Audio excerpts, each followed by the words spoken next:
What is going on, beautiful beings and conscious co-creators? Welcome back to my channel. Thank you guys so much for watching. If you are new here, I do tarot pick a card readings, I do channeled messages, and just about any other thing that kind of talks about self-transformation, self-improvement, shadow work. I talk about magic here on this channel. And I also do story times and, just I like to talk. So, if that's something that you're interested in, go ahead and subscribe, join this growing family. We're not going to spend too long on the intro here. I'm just going to light some Palo Santo and cleanse my space while I talk. So, today's video is a pick a card, as you can see. And this pick a card is basically you pick a card and I'm going to tell you about the love of your life. Okay, so when I say love of your life, I'm talking to people who are not in relationships, who have not met their person yet. This reading is intended to help you, get some insight, clarity, guidance, some inside scoop on who this person is, what this person's about, maybe even what this person looks like, just some things to kind of take note of. And I'm really big on learning lessons. I'm really big on life teaching us lessons and things that we can learn about ourselves in any and everything that we experience. So that includes relationships. So I will be talking about the lessons that you may be needing to learn in this encounter with this individual, whether or not this is the permanent love of your life or maybe this is just the love of your life for this season. So we're going to get into all of that good jazz. This may be a long reading, one of my longer ones. So we're just going to go ahead and jump into it. So first things first, you need to pick a card. So I have 4 groups laid out for you in front. I don't even know what I'm saying, but I have 4 groups. Okay, so I need you to pick one. This is going to be group 1. This is group 2, group 3, and group 4. I will have those timestamps in the description box. I will have those timestamps also in the comment section. So pick whichever place you need to find them. I have my disclaimers in my description box as well, just in case you're confused as to who I am and more importantly, who I am not. And I'm just going to go ahead and, let you guys pick your deck. I will see groups 2 and 3 and 4. I'm used to doing 3 groups. Now I'm doing 4. So I had to include you guys. But I will see groups 2, 3, and 4 at your timestamp. But I'm going to go ahead and start with group 1. So let's get started.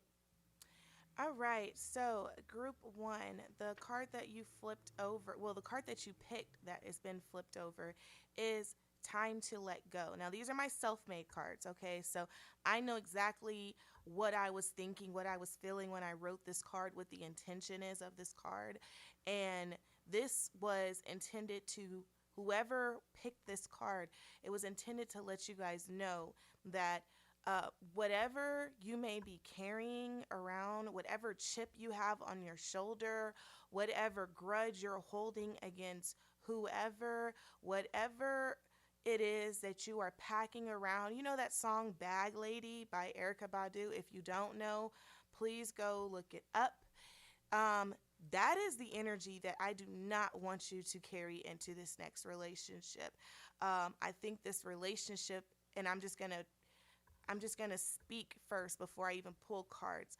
This relationship, I feel, is going to challenge you in ways that will only make sense if you're open to them. And so if you come into this relationship treating this person like he is, and I may use pronouns, I will use pronouns interchangeably, so figure it out for yourself. But if you go into this next relationship and you treat this person like he is the same man that you dated all those other times, like this, like, those women who just are a little bitter and, they think like all men lie or all men are dogs. And so they classify men into this negative category. And so every man that they meet doesn't stand a chance to change their mind. She's already put him in this category just because of the fact that he's a man. And you cannot be that woman and enter this relationship and thrive. This is going to be something that is going to debilitate you. The relationship probably won't even work. You probably won't even get what you're meant to get out of it because, you know, you're having these preconceived and tainted views of the opposite sex or the same sex, whatever it is that you're into. So, again, this card is coming in and saying, before, as because like I said, you haven't met this person. I said this in the intro. So take this time now to go through some of the things that you may be kind of carrying around, packing around with you. Some of you probably have kids, and your relationship with your child's father has kind of made you have this, maybe even if it's unconscious, like, or if it's not even at the forefront of your mind, but you have this feeling of like, oh, he's gonna be just like my baby daddy, or that energy. You can't do it with this new man. You can't. This is someone different. But if you treat him like he's like everyone else, he's probably gonna walk away. It's gonna be a huge turnoff. I'm already feeling it. It's gonna be a huge turnoff. So that's what I have to say off rip. But I'm going to go ahead and we're just going to talk about maybe like the overall relationship right now. What is the overall relationship going to be for group one and this person? I'm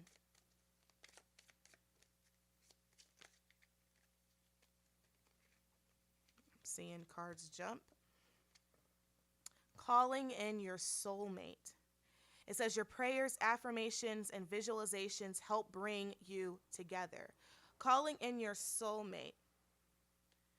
So this person seems to be, hold on, I'm feeling the urge to continue shuffling. This person seems to be a soulmate. This person seems to be a person that's going to be around for a while. And maybe that's why the card even came out in the first place. This card's jumping. Oh God, look at that. Says this could be the one. I should probably put these up closer to the camera so you can see it. Don't look at my fingers though. I'm giving my nails a break from the nails. I do my nails by myself and it's a hobby of mine, but I had a tragic incident happen to my thumb, so I've been giving my nails a break for the last couple weeks. But anyway, this card says this could be the one. It says you've already met the romantic partner you seek, which pairing this card with this card means that he's kind of already in your vortex. He's already come to fruition in the sense he's present. He's not that far from you. He's kind of within your grasp. You probably have already seen him before. You may not know who he is because he hasn't really introduced himself to you, and Spirit has not kind of removed the veil from your face so that you can even see who he is. But this card is saying he's already been manifested. You've been manifesting him, and this is the kind of saying, well, he's here. You know how, like, picture it. When you're a kid and you go to your parents and you're like, oh, I want a puppy for Christmas, please. And your parents are like, this is what my parents did to us. You're like, okay, well, maybe, we don't know. Probably not, though, right? And so we're just spending weeks leading up to Christmas. Oh, please give us a puppy. And we're making all these, like, pledges to, like, take care of the puppy. We'll go outside in the middle of the night and clean up after it, pick its poop up. We'll play with the puppy. We're just making all these commitments, and I promise you this, and all this stuff. Meanwhile, our parents already knew they were going to get us the dog, and they wanted to see us sweat, right? And then Christmas Day comes, and they bring us this box with, like, holes all in it. We're like, what is this? It's the last present of the day, and we're already tapped out from opening all our other presents. And they bring us this one, and they open the lid, or we open the lid, and it's a little puppy in there. And we start screaming, because now it's like, oh my God, Christmas just got 10 times better, right? Like, I feel like that's what Spirit has for you. Like, I hope you guys like my analogy, but, like, that's what I see you guys doing. It's like, oh, please, Spirit, please bring me the man of I've been manifesting him. I'm visualizing what he looks like, what he smells like, what he feels like, cuddle next to me. Spirit, please, I promise you, I won't do him like I did. Like, you guys are doing that. I feel like you guys are doing that. And, seriously, we're gonna let her sweat a little bit, but It's kind of like if you catch this reading and you happen to pick this group, maybe Spirit's like, all right, we'll let her know. We'll let her know. He's coming. He's here. Okay? He's here. You just got to wait for Christmas. All right? So basically, what I'm saying is both cards are indicating that this potentially is your person in the sense of like the love of your life is for your life. Like this is you. This is marriage, rockabye baby, all of that. Okay? And so that's why I just want to make sure you do your part and make sure your cup is filled. Child, I can't talk. You want to make sure your cup is full. You want to make sure your cup is running over so that you have to give to him, that you're not needing him for the things that you should be doing for yourself. He should be adding to your life. You should be adding to his life. So this is kind of more of a preparation for that forever partner.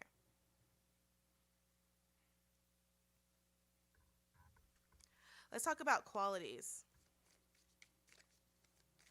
We talked about the overall relationship, so let's talk about the qualities of the relationship, not the person, of the relationship.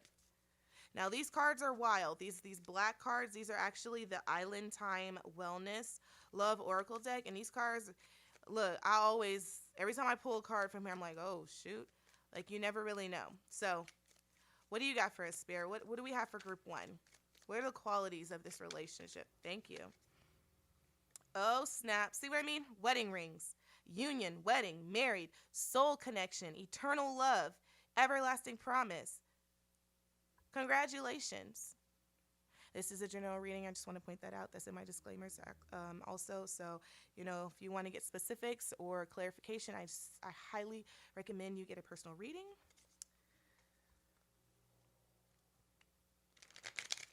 Let's shuffle.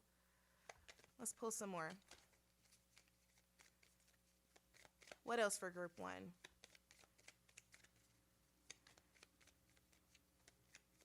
Because that first card, that you can't get much more. There is no interpreting that. It's wedding rings. This is all signs point to this being your person and your person for the long run. This is somebody that you could a jumping card. Abundance. Keep a positive mindset. Manifest exactly what you want. Gratitude, bliss. So again, we are constantly now talking about manifestation. And I want you to focus on not only just manifesting, like, because you've done that, you've manifested him. So it's not only about manifesting what you want in a partner or what you see in a mate, but also manifesting for yourself who you want to be. Who do you want to be in this relationship? You have this ideal person that you want into your life. Are you the ideal person for that person, though?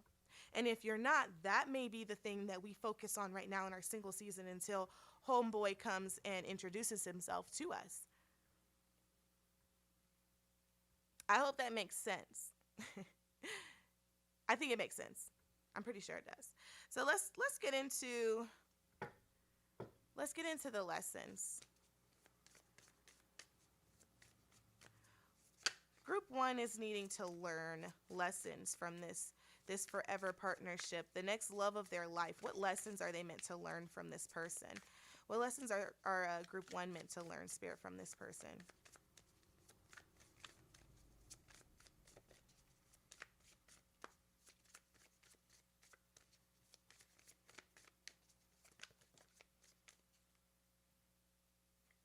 Bunch jumped out.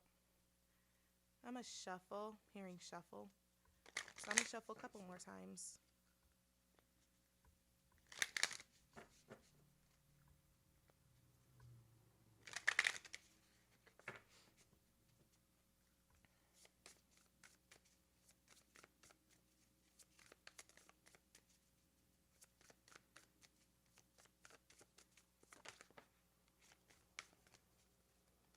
Oh, hold on. A few more came out, so I'm going to take them this time. Let's see. Boundaries flew out. Boundaries. That's a good lesson for you guys to learn when it comes to this relationship. Learning how to respect that person's boundaries, learning how to be respectful of each other's boundaries. And I have this opinion, and it may not be the most popular opinion, and maybe I should just do a whole unpopular opinion video so that I can just get it all out of my system. But um, I don't think it's cute to track your man. If you have to track your partner because you don't trust them, you don't trust what what what could possibly happen, you that needs to be something you work through because it's not a freeing experience. You know what I mean? That's like how do you actually enjoy your life if you have your partner on a leash? You know, because if you can't trust him or if he's done something that is proven to be untrustworthy, those are the things that you have to work through. But you don't resolve that by just saying, well, I'm just going to track everything you do. I'm going to check up on you. I'm going to check to make sure you are where you're supposed to be, that you're doing what you said you're going to do. Like, you can't, it's not a freeing life. You're basically spending your entire life being a babysitter. So when I see boundaries, and I talk about boundaries a lot, but for some reason, when I'm seeing it with you guys, I'm saying some of you guys have trust issues, and that leads you to breaking or crossing boundaries that this person may have. Like, this person may say, hey, I don't really want you all in my phone. It's not that you can't be in my phone, but the fact that you have to check my phone so that you can see if it's the intention. It's not the action, it's the intention that matters. And if the intention is I'm checking his phone because I don't trust him, and not because he actually did anything, because now we're talking about what I was saying earlier in the reading where I was like, you guys may be the type that's like, oh, because my baby daddy or my ex-boyfriend, my ex-fiance, my ex-husband, because he cheated, he was a dog, he did all these things, so every other guy after him, I'm going to treat him the same way, I'm going to give that same energy. So you're making this man pay for the mistakes and the errors and the disrespect that you endured in a previous relationship. And I'm telling you right now, homeboy is not going to stand for it because it's immature. It's immature. And he's looking for a grown woman. He's looking for a queen. And a queen does not do stuff like that. So if it's a trust thing, especially if it's a trust thing that you have with just men in general because of some trauma you've endured, then that is up to you to fix that. That's not his job to fix that. That is your job. Remember when I said your cup is full and running over? That's this part. So we need to start holding ourselves accountable and respecting our partner's boundaries and having pure intentions with the things that we do. So I think boundaries are going to be a big lesson for you to learn. I see you guys learning how to communicate effectively so that you don't cross over boundaries. And for some reason, I'm not seeing boundaries being an issue with them. I'm seeing it being a test for you specifically. Then we have transformation. I'm just going to lay all these cards out. We have transformation, confidence, and blessings. All right, so let's go through it. So transformation, I'm seeing you. For some reason, I keep getting this word preparation. Like, that's your word for today. Sesame Street had the word of the day. That's your word, preparation. I feel like this relationship is going to bring out a whole new side of yourself. You ever heard of like people, and I know it sounds crazy, but some people just, you don't know until you're in it. But you know how some people will say like, my partner kind of brought out the woman in me? Or my partner showed me how to be a woman, or, some terms like that. I'm sensing that your partner is going to bring out that mature side of yourself. Your partner is going to pull that out of you because they're going to require that. They're going to demand that from you. And this may be the first person in your life or the first person around you really to demand things like that from you.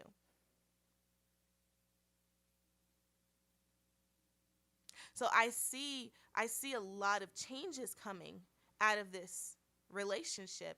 I see a lot of growth happening. I love the fact that this card specifically has a butterfly, because in my older videos, I used to always talk about metamorphosis. Usually, when the death card came up in tarot, I would talk about the metamorphosis and how beautiful death is, because we're taught to fear death. We're taught that death is finite. And so, after death, it's over. So we should be scared because we don't know what happens after death. But I don't believe in that. I don't subscribe to that. And so I don't have fear of that. I look at death as one more necessary step in a cycle, and a cycle is a circle, so it's ever going. So with death is birth. They run parallel to each other. So if I'm dying, there has to be some rebirth somewhere in some sort of shape, form, dimension, whatever. I don't believe that that's it. And so when you think about a caterpillar, you can consider a caterpillar, the stage that the caterpillar goes through, the stages, you could consider one of those to be a death, because when the caterpillar comes out of cocoon stage, it's not a caterpillar anymore. We don't call it a caterpillar. It's a butterfly. So we mourn the caterpillar and we celebrate the butterfly. And I think that you will be going through a similar phase. And so I see, even with this card here, that the shifting that takes place is not just going to be physical, it is going to be spiritual, it is going to be emotional. Relationships will be affected by this. Okay? There's a new you coming because of this person. Not in spite of, because of. They're going to call to a different part of yourself that you will rise in vibration to meet. And when you rise in vibration, we alter, we change. Confidence is coming with that. I love how this card comes after transformation, because it's kind of like once you get to a certain place of vibrating, confidence is it goes without saying.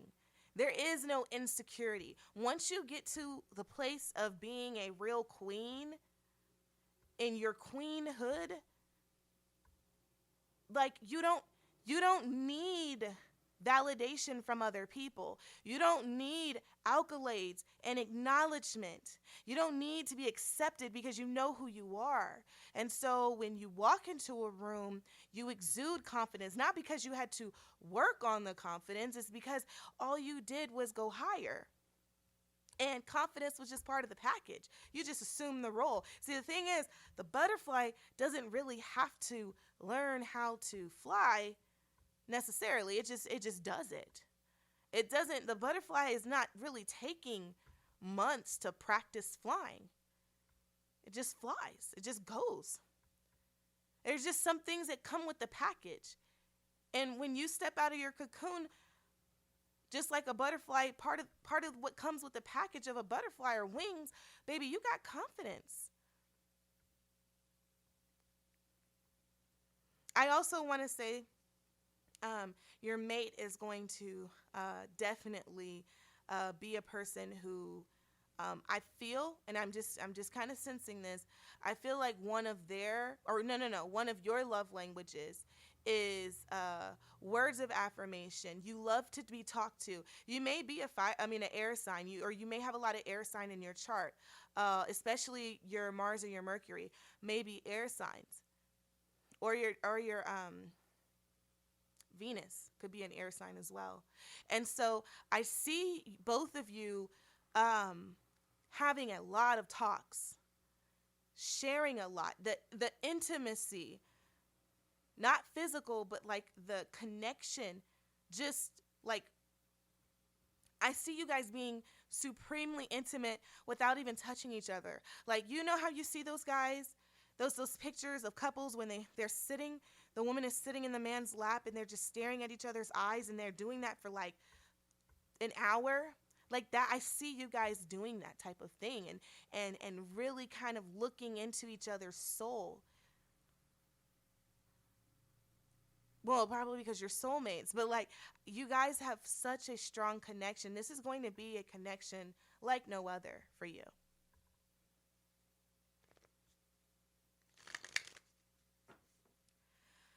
So, the last lesson, I don't know if some of you came from a lot of hardship. Some of you guys are probably used to struggling. Part of your lesson when it comes to this partner is being able to accept the blessings, knowing that you deserve them, knowing that,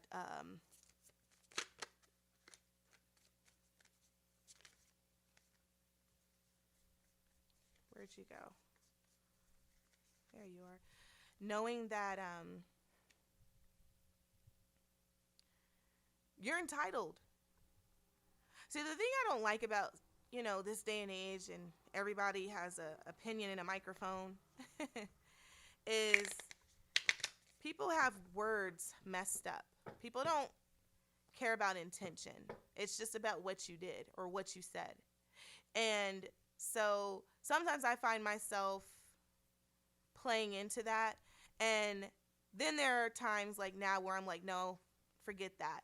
I'm going to say what I'm going to say. And you need to be that way too. That goes with the confidence. But what I'm saying is, why are you barking?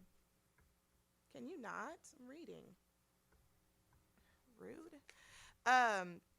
What I'm saying is, with this card blessing, you are entitled.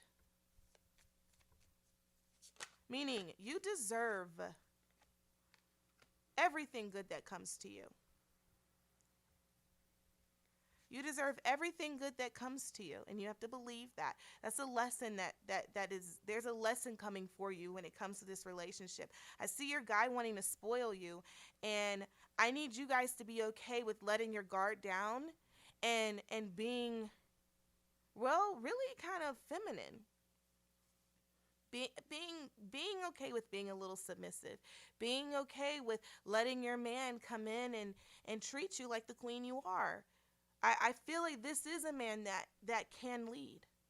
I know a lot of women are scared to let their guard down because they've been burnt in the past by men, or they've been shown in the past that men can hurt you, and men can say one thing because they have ulterior motives. And so a lot of women, especially black women, we built up these defenses, and it was part of our survival. But really,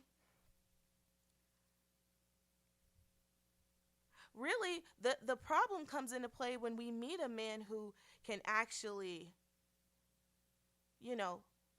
assume the role that we're looking for, but we don't trust it. And so we miss out on the blessings that come with, a man like that coming into our lives. So I challenge you to practice telling yourself you deserve all the good that's coming into your life. You deserve it, that you're entitled to it, that you expect it because you're entitled to it, and believe that. Now, these cards, this deck I brought out here to specifically talk about, like certain affirmations that you can expect to kind of see throughout your relationship. Again, we're still talking about lessons and things that you should want to be you should pick up on, things that you should be learning in this relationship, because the relationships, I personally don't believe relationships are just for stage. Okay, I believe people are brought into your life for a reason, and that's why I use readings like this to also talk about cause and effect, and the why are they in your life. Because if you don't know why someone is in your life, that's a problem. And you need to investigate. Why are you here? Because then you'll know how to place them. You'll know what you can do and what you can't do. You'll know how far they should go. And so you know what they have access to and what they don't. See, so many times we give seasonal people access to too many things, and Then when the season is up, we got damage control to do because we gave them lifetime access and they were only supposed to be around for a month or two. So I implore you guys to start practicing doing that. Like, why are these people in my life? What is their role? What is their purpose? Because it's not to just go to the movies. And you know what? I'm lying. It could be to go to the movies. It could. But the person who's only supposed to be in your life for a season to share movies with you because y'all love the movies, that person doesn't need to be all interwoven into your finances. That's what I'm trying to talk about. That's what I mean. Should you be sharing your body with someone who's only supposed to be around for a couple of months, and then when they leave, now you got a soul tie and you're trying to figure out how to get the demons that this person has passed on to you off. And it's like, well, if you would have never engaged with them in that way, you wouldn't have opened your body and been susceptible to the things that you were never supposed to endure in the first place.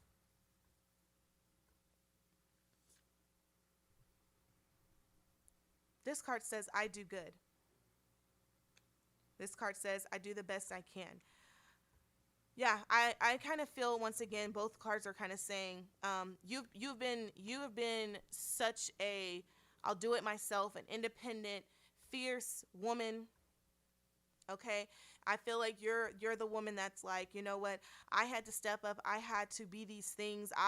You probably were a caretaker for siblings. You probably had to grow up very very quickly, so you've just always had this way about yourself, and so.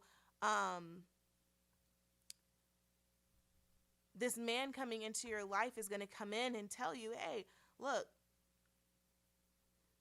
if you don't want to work, you don't have to work. And that's going to be kind of like a culture shock for you. You're what? Not work. I have to work, you know? And I get it.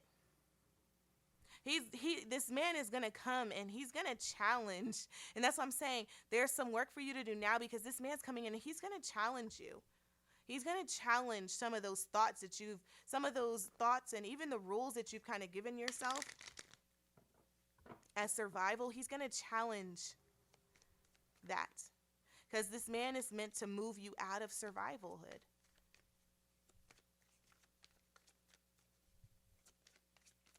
Now we're just going to talk about him because I know that's what you guys are wondering too is what about him though? So we're going to talk about the qualities of this man. Who are they? Maybe how you will meet. What kind of person they are.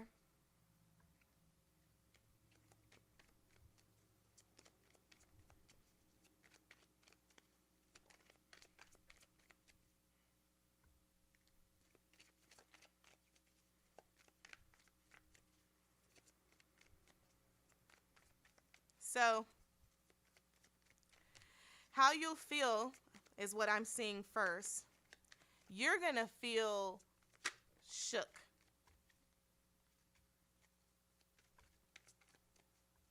You're going to feel shook. This relationship is going to happen very, very quickly. I see you doing unorthodox things, meaning I see you moving in with him quickly. And it's not necessarily because you would have lowered your guard immediately or anything like that. I feel like you're gonna kind of go back and forth. I feel like some of you guys are gonna kind of go back and forth with the matters of the heart, like what your heart is saying, what your mind is saying, because your heart is saying, trust this person, move forward with them, move in with them. This is my person, but then your mind is like, boo, you don't really know them that well. And all logical signs say, take your time, go slow. But Chariot card coming in. What is this? Chariot card coming in.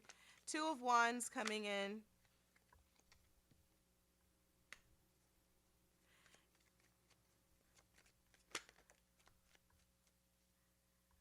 Yeah, you're gonna spend some time confused. I see you guys like, okay, I'm gonna go slow, but then you're like, no, I'm not doing that. Like okay.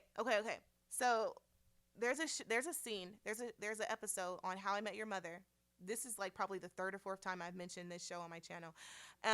You'd swear I was a fan, but I'm really not. I've probably only seen this show once. But anyway, there is a episode on How I Met Your Mother where Robin is talking to Lily, and she's like, "Yeah, well, when I go on dates, I don't shave my legs so that I don't sleep with the guy because I would never sleep with a guy with hairy legs."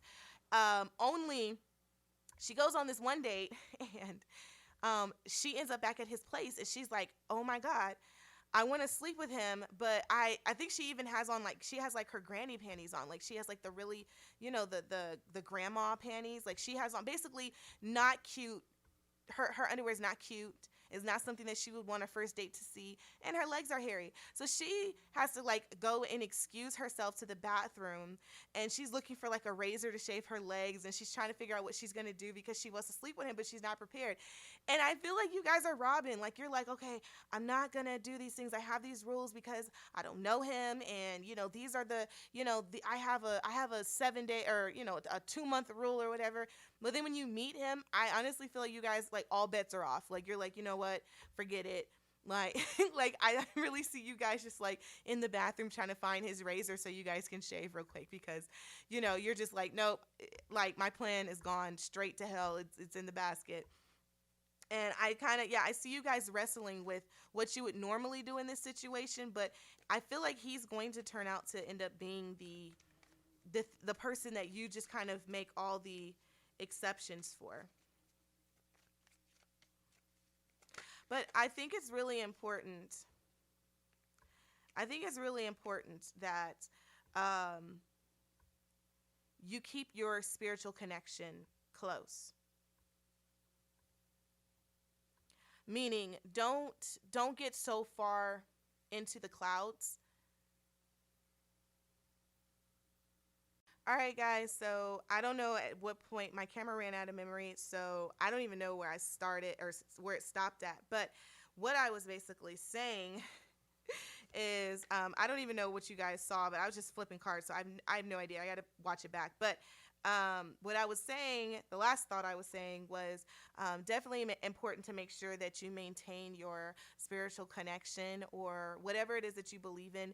Don't forsake it. I don't want you guys to get your um, head so far in the clouds that you don't remember your own self. I don't want you to get lost in this relationship, is what I'm saying. This relationship is probably going to come in and feel a little bit like a whirlwind, and I just don't want you guys to get caught up in the physical that you forget that you're still supposed to be learning things. This is still your experience, and you are your own individual person at the same time. I just don't want you guys to lose yourself. Okay, that is just what I'm saying. This is big sister to little sister. Okay. Um, I also want to point out, because I'm like, okay, so what is this over here, right? Who really wants to see Three of Swords, Eight of Cups, and Page of Cups in a reading? Page of Cups in reverse. Who wants to see that? Well, I'm going to tell you. One, I feel like, how am I going to say this?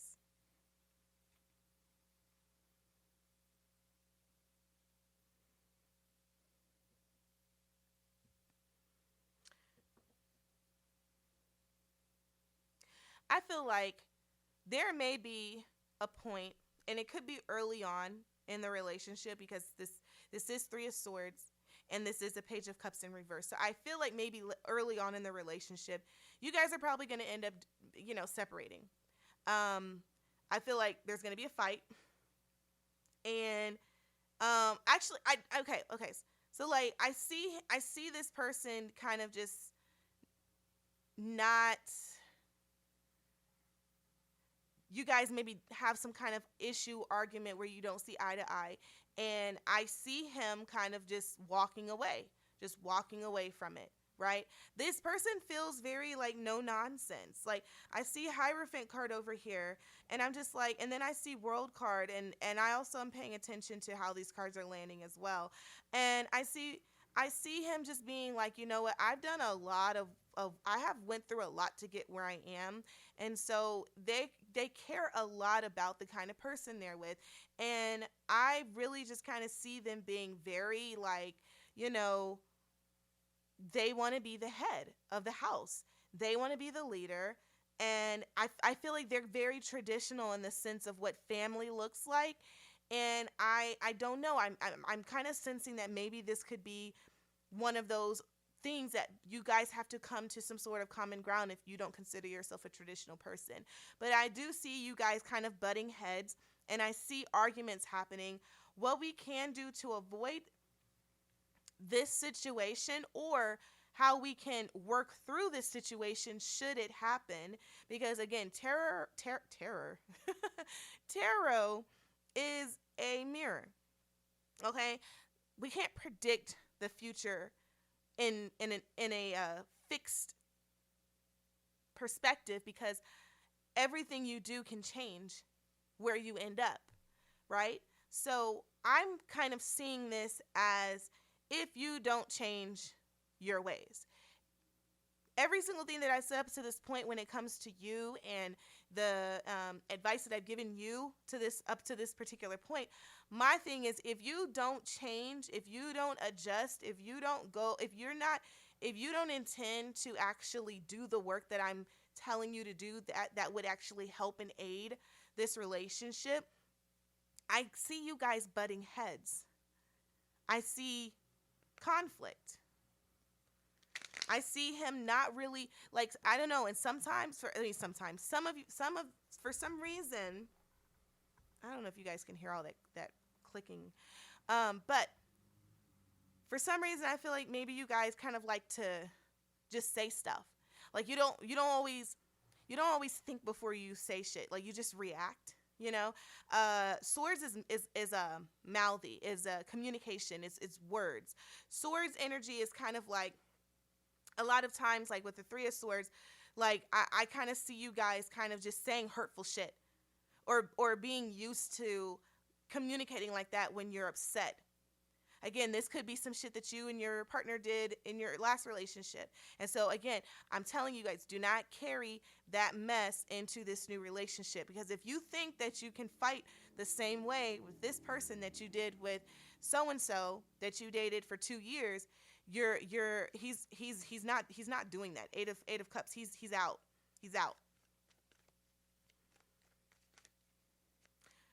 He's not gonna go back and forth with you. He doesn't really do the whole screaming matches. He doesn't like to argue. I don't see this person as being very confrontational either. I just see this person kind of he's kind of expecting to lead. I feel like this person can be very protective. He's probably going to be very protective of you, but he's also going to be very protective of his own spirit, his own energy, his dreams. He's a very protective individual. I can see him being really jealous, but not in a superbly negative way, but jealous in a territorial way. He feels very alpha to me. He feels very alpha male. This is not a beta male. This is not someone that just kind of doesn't walk in and just command respect. This is a man who walks in a room and people kind of are like, who is this person? And what does he do? Because he has this aura about himself.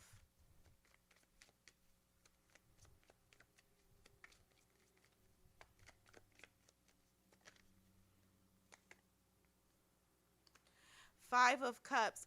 I see this person being someone who has experienced some financial hardships in his life.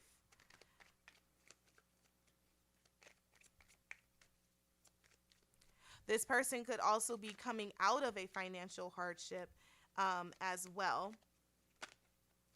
Can I get some more? Let's talk more about this finance, though. Let's talk about the finance. What's going on with this person's finance, Spirit? What can we give our group to Group 1?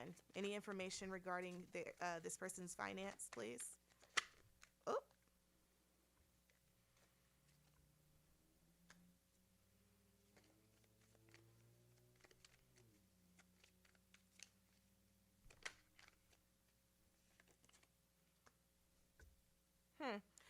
Um.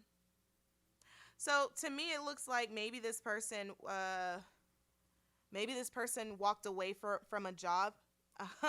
He walked away from a job probably because the job wasn't right fit for him. Probably because it was toxic environment. They were probably trying to take advantage of him, gang up on him. Um, I'm probably about to break out my other tarot deck, but yeah, I think the financial hardship. I think it's really more so he's walking away. He walked away from he just recently walked away for a job, or he will be walking away from a job that I feel like he did kind of, he had some sort of um it was a decent position. Like, he wasn't like at the bottom of the totem pole at all, but I think he just kind of got sick of the workplace politics. He just got sick and tired of like the boys club of it all. And I feel like he's really meant to kind of do his own thing anyway. But yeah, I do kind of feel like he's like, yeah, I'm done. I'm not. Yeah. Tower card in reverse is giving me like, he really feels like he dodged a bullet when it comes to where he was at, and I do feel like he's optimistic about where he's going. He may be trying to start something on his own, or maybe just find something, but it makes me feel, yeah, okay, so Wheel of Fortune. Yeah, he's probably going to start something on his own. I feel like he's in something that has to do with communication. That's what I'm feeling. And so he could be just going, and he could be deciding to start his own like motivational speaker, some sort of leadership position where he talks, or I don't know, it's something to do with talking, something to do with him talking and helping either people or businesses, companies, with something. Like, he's really good at that. It's like psychology. Like, he's really good at psychologically being able to break down shit. And that's probably why he won't entertain, the little girl behavior of like going tit for tat, or, yelling matches and stuff. Yeah. Anything else about this person for group 1 before we close? Anything else?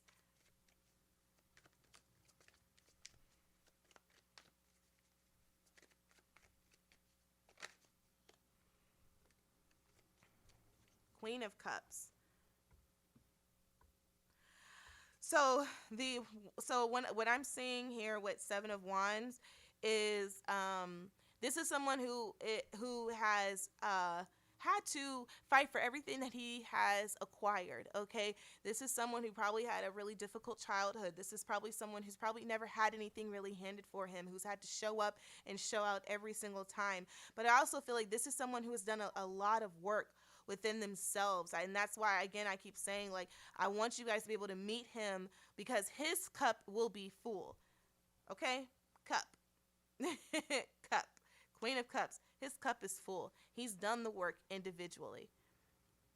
He's done it. This man is spiritually sound and mature. Okay, and that's probably why you probably won't see him until you rise to a certain frequency. It's because at this stage, you may not be able to speak his language. Because this is a man who is smart intellectually. He is smart. And I'm desiring for you to be equally yoked with him. And you can be. It's just, again, you chose time to let go. There's some things that you're holding on to that are keeping you weighted down, hindered. Okay? So, that was your reading, group 1. If this reading resonated, if anything I said at all hit home, if it was helpful, then please give me a thumbs up. Let me know in the comments down below if it helped. And again, ashe, ashe, I'm grateful for you guys for tuning in, for watching, for supporting me, for subscribing, all that good jazz. I'm going to go ahead and go to group 2, but I will see you guys in my next video. Okay? Bye, guys. What is going on? This is the reading for group 2. And again, I am here to tell you all about the love of your life. We are covering the good, the bad, and everything in between, okay? So, group 1 was crazy. So, I'm excited off rip. I have so much, it's almost like adrenaline I have. So, hold on a second. I'm going to just drink some water.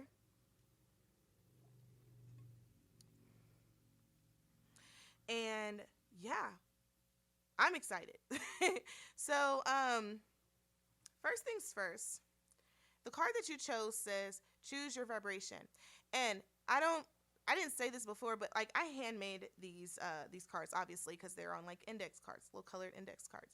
And this card I wrote specifically when talking I was thinking about people's mental, right?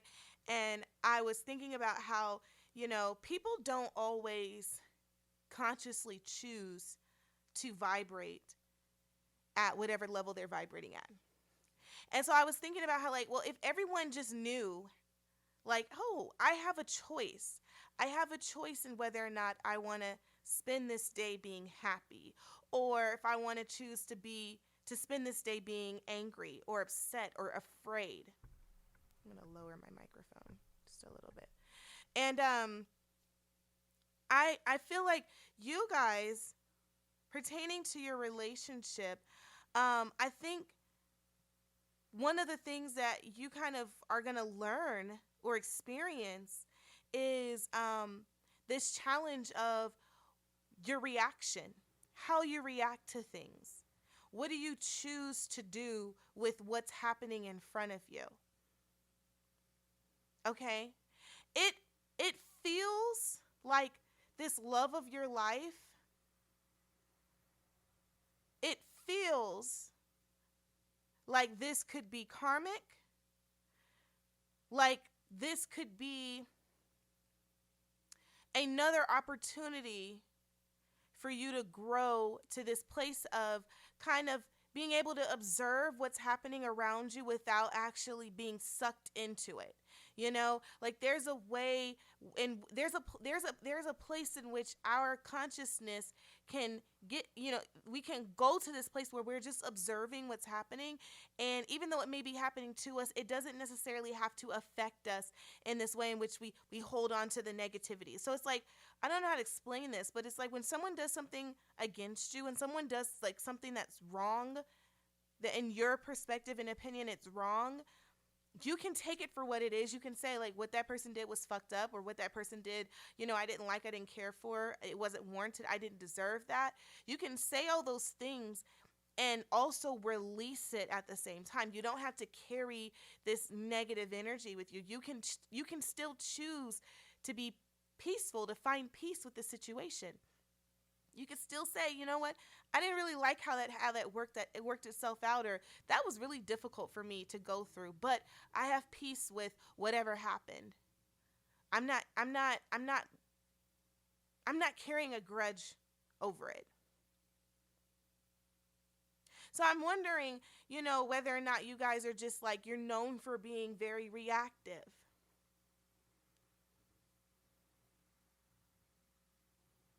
But I think if you should, so if you could just learn to choose a higher vibration, a vibration of at least peace, being able to find peace in any situation, if you're able to do that, you really have the ability to ace this lifetime.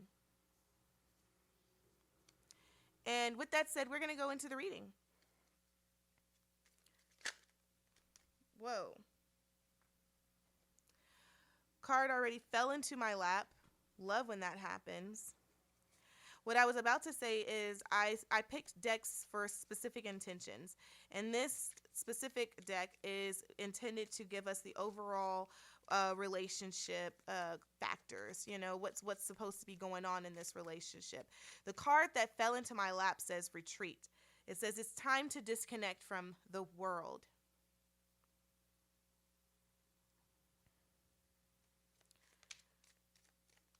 And again, it makes me go back to what I said earlier about reaction based. And I feel like you guys care a lot about the wrong things. You care a lot about the things that don't serve you. You care a lot about, how it looks and not necessarily what it's made of. And I think that's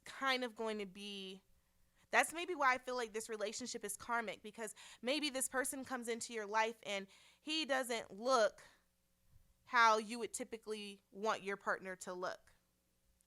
So, whatever you wrote down, as far as like if you said, I like him tall, dark, and handsome, he may come out to be short, light, and facially challenged. I don't know. Like I'm saying, I think you care a lot about the wrong things. You look at it's like you look at surface value and you think that you should start there and work yourself down. And that's why again I keep feeling like this is a karmic situation, because it's like, no, you're looking for love in all the wrong places. You're picking these men based off of values that don't sit well with your higher self. Now, I don't know if this is somebody that you're going to actually end up with, like long term, but I definitely feel like it's going to teach you that, love is not supposed to be so shallow. And that maybe you're a product of your environment. Maybe you grew up around a lot of people. Oh, Ashe. Maybe you grew up around a lot of people who told you, like, you look for these types of men. You look for men that have this amount of money in their bank account. You look for men who exude sex appeal, and you do that, but then you're trying to figure out, well, why don't those relationships work? Why don't they ever speak to me the way I want to be? And it's like, yeah, because you're overlooking the ones that can actually speak to your soul. Because everything about the relationship is shallow. You look good on the gram, and that's about it. So this card says, it is safe for you to love. Open your heart to give and receive the biggest energy of all. Be open. Be open to the possibility. Be open to it not looking exactly the way you wanted it to, but knowing that, if I just decided to, erase the physical aspects about what I'm looking for. Because I don't know, I kind of feel like you would find a lot more, you would get a lot more out of a relationship by just tweaking the things that you have put as criterias. If you just tweak them, how like on Tinder, like, or at least this is what I think. I don't know if you guys still do this. I've been out of the dating pool for a while, but back when I was in the dating pool, I remember like me and my friends, we would, I'm about to just rat on myself, but like we used to put in our profiles, because I'm not a short girl. So I used to put in my profile like, I would really prefer a guy to be like 6'1" and taller, because when I put on heels, I really don't want to look down, and I had dated guys before in the past that were shorter than me, and that really bothered me, right? But see, that was me in my I don't really know myself days. Those were in those times where I was shallow. And so even as I'm speaking to you, know that I'm not coming at you. I'm really speaking from experience. So, because I thought, like, I need to have this, like, tall Shaquille O'Neal, well, not Shaquille O'Neal, but, like, a tall basketball player looking kind of guy. Like, that's what I thought. And, I think that when we do that when we're young and we think it's cute, or so we really want guys that are tall because we look good together. But like, I don't remember back in my youngest days when I didn't know any better.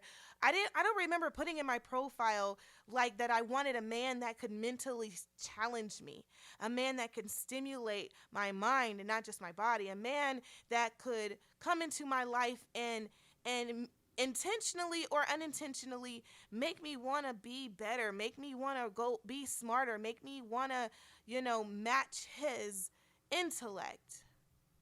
I don't remember putting anything in my bio about, a man being able to just sit and talk with a man for hours about absolutely nothing and everything at the same time. And just being able to connect with someone who can see me for who I am, and not the fact that my body looks this kind of way, or that they have this ulterior motive. It's like, I don't remember focusing on that. And these messages sometimes come off as like a message to my younger self, like, because it's like, if I would have known better, I probably would have done better or different. Now, I don't walk with regrets because I think you live and learn, but some of you guys can take my testimony and say, you know what, I do see myself being the kind of person that she's describing right now. So maybe I can change some of those ways about myself, because I feel like the love of your life doesn't look how you think they're supposed to look, but they can give you all the love that you deserve and desire. Okay? So now we're going to pull out this is the Island Time Wellness Love Oracle deck. I shout them out because these decks are wild. Like these cards, I never know what I'm going to get. I never know. So anyway, these cards are intended to kind of reveal the qualities about your relationship. So, whoa, already flipping stuff over. Yo, you can't make this shit up. Karmic relationship comes out. Fleeting. Oh, child, I can't read. I'm shaking right now. Spirit's like, yeah. Get them. Fleeting triggers. Well, these are all the words associated. Fleeting triggers, turmoil, resentment, lessons, letting go, loving and loving you. Letting go and loving you.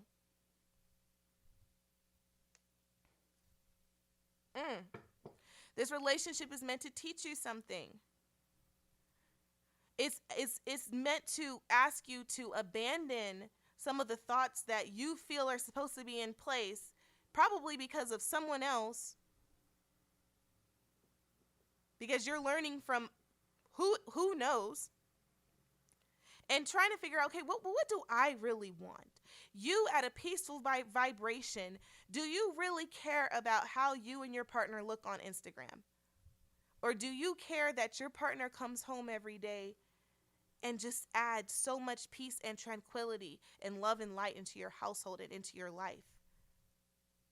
And I'm not saying you can't have both, but the fact that you are more concerned about the original statement I made and not the second one is the problem. So this relationship is going to trigger you. This is your trigger. Because this relationship is going to come in and you're going to have to really deal with some things. So you're going to have to deal with this inner conflict of, what you thought love looked like, the love of your life would look like, what you thought it was supposed to be, and what it is. Maybe he practices a different religion than you. And you always said you would never date someone of that religion, and that's who he is. Maybe he's a different ethnicity, race, background than you. And I'm saying use your switch your pronouns as needed. I'm not doing that, but y'all can do that. So I'm gonna say he, but I'm like maybe he's really square, and you're used to dating bad boys. You're used to chasing men, rappers or celebrities or, models. You're used to chasing, we're not chasing, but you're used to being around and entertaining a certain type of men or a certain caliber of men.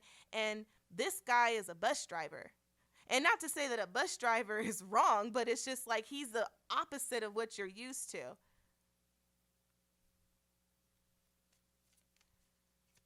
But he treats you like a queen. And so you're gonna have to figure that out. What are you going to sacrifice? But Spirit is saying, hey, there's nothing to be afraid of. But the only way you can find peace is to raise your vibration. It's to get out of this survival state.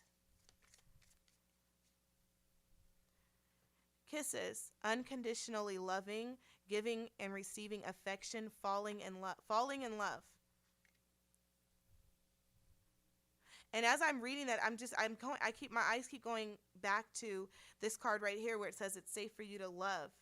Some of you kind of I'm kind of feeling like I'm getting this feeling like you guys have had some hardships in your past,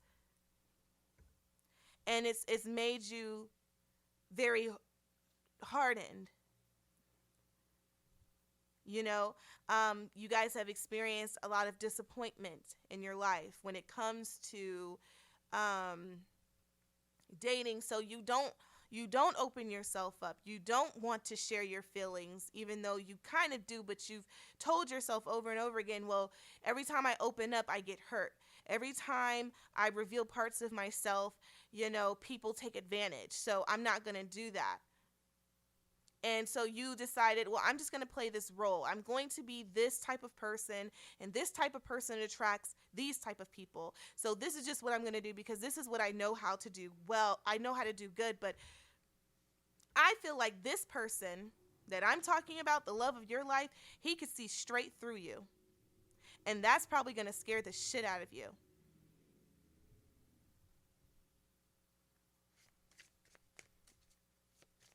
And I think that's why this message is coming out, and it's like, it's okay. It's okay to be vulnerable with this one. Because this one is going to be able to show you, maybe for the first time, what unconditional love feels like. They're going to be able to teach you how to fall in love. Some of you have never even experienced real affection. Hell, some of you have probably never even experienced a real orgasm.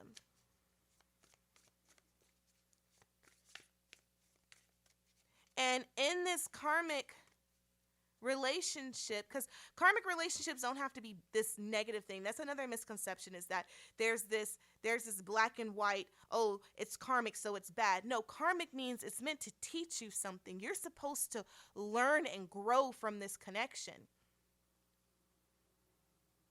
And I think even sexually, for some reason it's coming out, but even sexually, this person is going to teach you a lot about yourself, about your sexuality.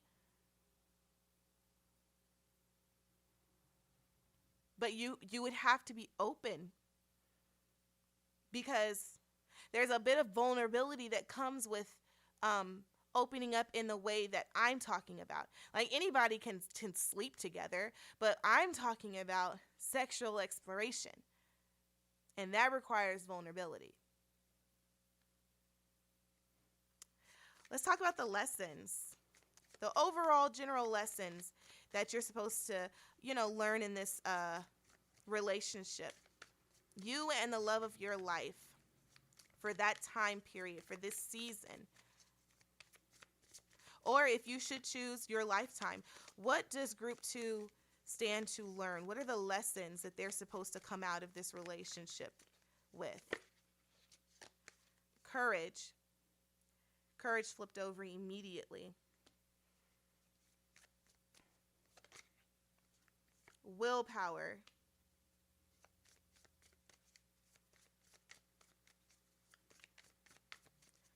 Any other cards coming out, Spirit? Any other cards that you want to reveal to group 2? Thank you. Psychic. Oh, 2. Thank you. Ashe, ashe. So then we have, psychic abilities came out, and then empowerment. So let's talk about it. Courage. Right? So immediately I'm thinking Wizard of Oz. And I'm thinking of the lion, who is so afraid to do anything. They literally had to drag this lion half of the way because he was so afraid of everything. Things that weren't really even necessarily meant to be afraid of. But it was because he felt like he was missing his heart.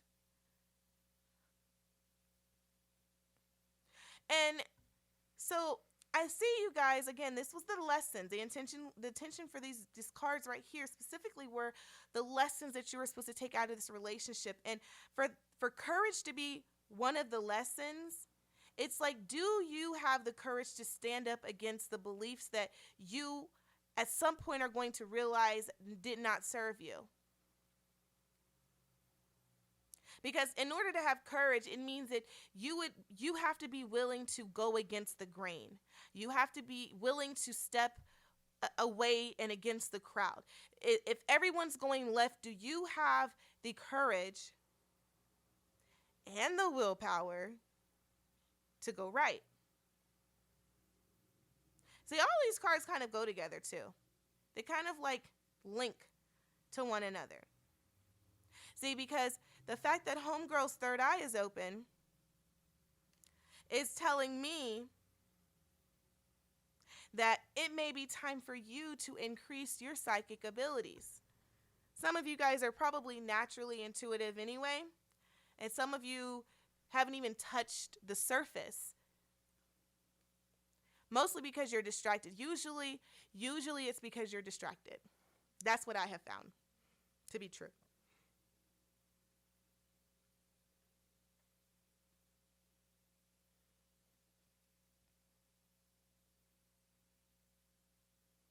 But what I'm picking up from this card is, how do I say that? What I'm picking up from this card is if you were able to focus on opening your third eye, focus on seeing this world for what it is, focus on raising your vibration and increasing your frequency to a place of peace, to a place of psychic awareness, the distractions will fade away. The things that you would have thought at one point were important won't be important anymore. I'm talking about a awakening. I'm also talking about an ego death here. Because oftentimes, if you've ever talked to anybody about an awakening, then you'll realize that one of the things that they all have in common, because not everybody's awakening story is the same, but one of the things that I have found that tends to be something that we kind of all have in common is there is a past self and a present self. And usually there are things that shift, that transform us from one to the other. So much so that we can look back and be like, oh, I used to do that. Or I used to think like that. I used to, and we speak in past tense. Even though it could have happened yesterday, we speak as if we're so far removed from it because we kind of did become a different person. We've evolved. And it's time for you to do the same.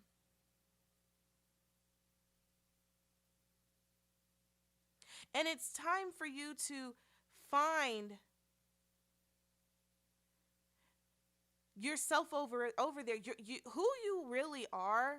Because some of you guys now, it's like I feel like you guys are kind of like and I don't want you to take this offensively, but like you guys are like spiritually, you're like little babies, like little maidens, like you ever see like those old timey like like castle era sorry, I say that word funny, those castle era type movies where they have the little young maiden and she has like the little bonnet on her head and she's like, I don't know, walking the donkey or the horse to the stalls, and she's just kind of doing her daily tasks. Like she doesn't really think much outside of the things that her mom told her to do.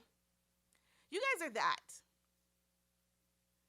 But like within that little girl, there's so much more. And I see you guys being so powerful.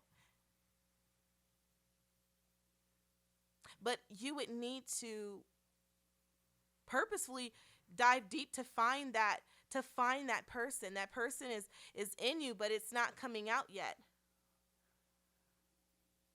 So you have to find the courage, the willpower, aka the strength, to dive and dig for this person. Because when she comes out, baby, everything changes.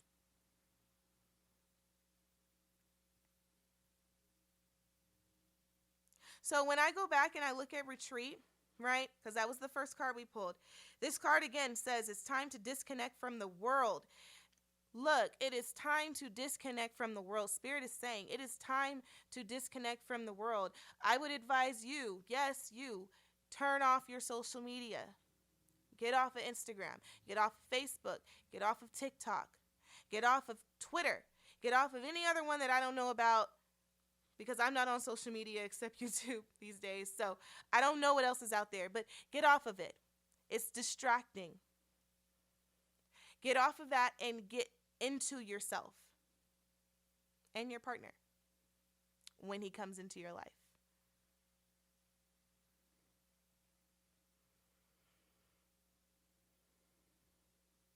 Now we're going to talk about the affirmations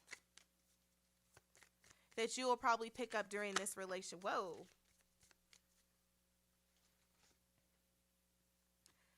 I offer words of good intent.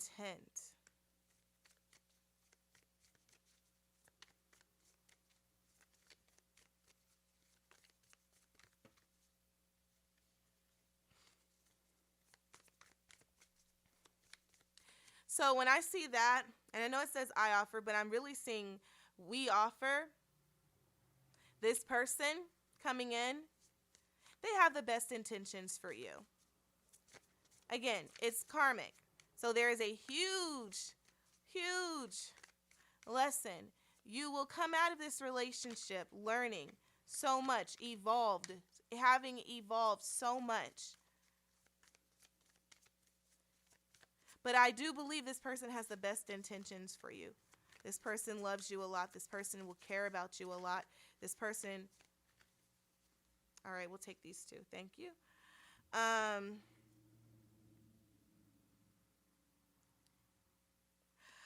It says, I hold purity and high esteem, and I'm seeing this person being someone who is very spiritually evolved as well. This person works with energy. I feel like this person works with energy. This is probably someone that's a healer. This is probably someone who can like I'm seeing like Reiki. I'm seeing like singing, like singing along with like meditation music or like sound bowls. Like I see this person having talents, natural raw talents and gifts with energy and moving energy and ushering energy, inviting certain energies away and dispelling certain energies out and out from the body. So I see I mean, you could meet this person at one of these events or classes. They could be leading the class. And then this one says, I give offerings that are genuine. Yeah, again, I see this person being someone who has pure and genuine kind intentions. This feels like a very kind soul. This person feels very, how do I say this? One, I see this person being very, very quiet, and we're going to talk more about who this person is right now. But I'm already kind of getting these words, so I'm going to go ahead and just say them. Like, I see this person being kind of quiet. I don't think they talk a lot. Very observant. Very in tune spiritually. I think they are a spiritual worker or practitioner of some sort.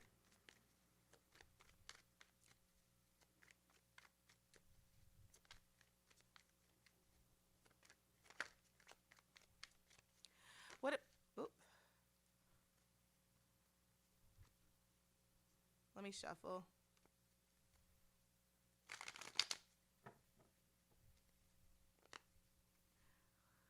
Too many cards all at once. Spirit, we're asking for group 2 to give us some qualities about this person. Thank you. I'm going to read these in a second. Who they are, maybe how they will meet, how they will feel,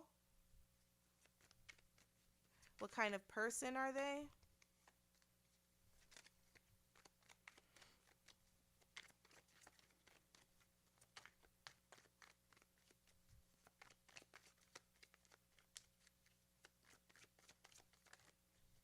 It's a jumping card.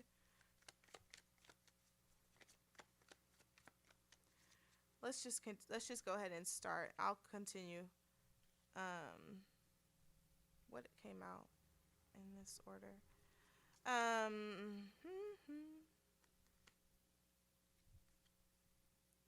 how I saw it. So, Knight of Pence came out. Tower card next. Devil card in reverse. Ace of Wands. See this person. Yeah, I don't see this person being someone. I'm laughing because, like, again, remember when I was telling you guys how, like, this person is going to be this, like, reminder for you that everything's not going to go the way you want it to go, that, this person's not going to look the way you want them to look or act the way you want them to act. I see you being the person that approaches them. I see them being interested in you, but they're not going to come and talk to you first. You will have to initiate contact with this person.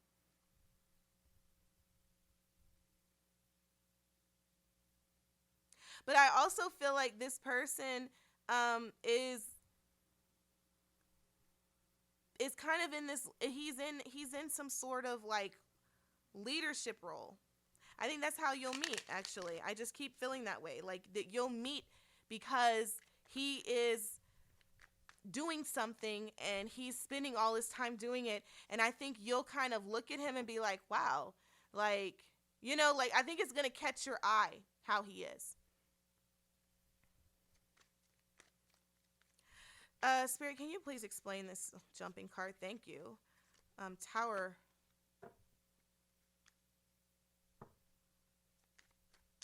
card. All right. Whew.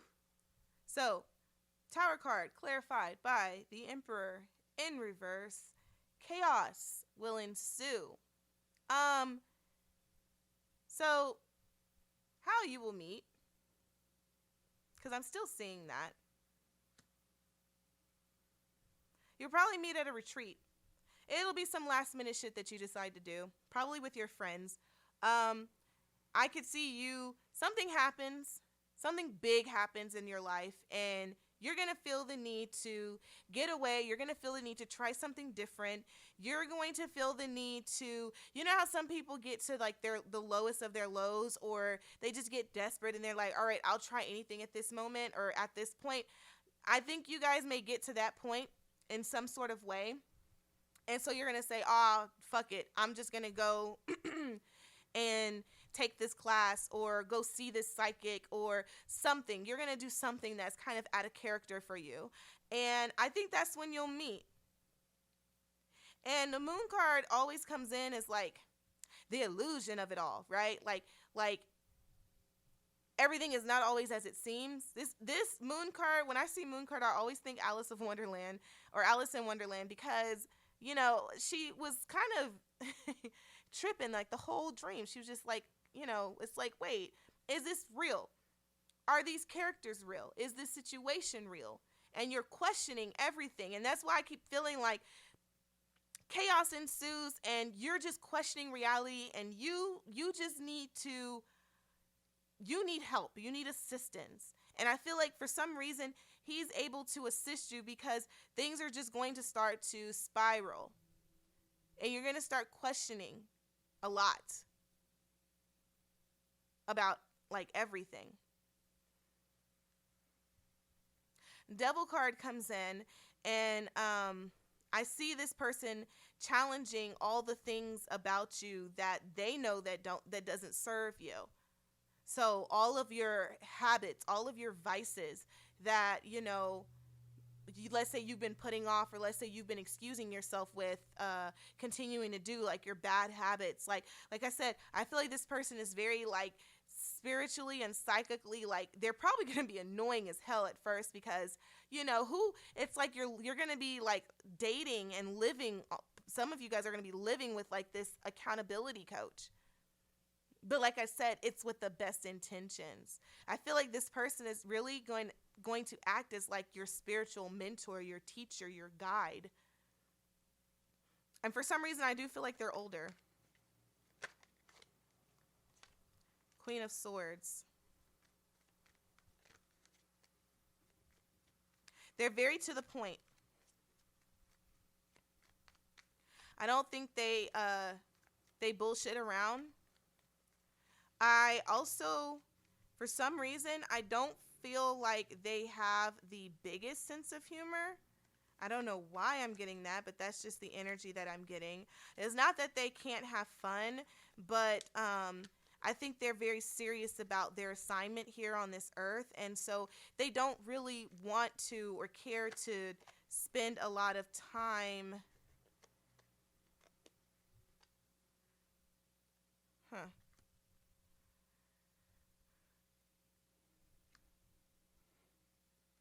They don't want to spend a lot of time.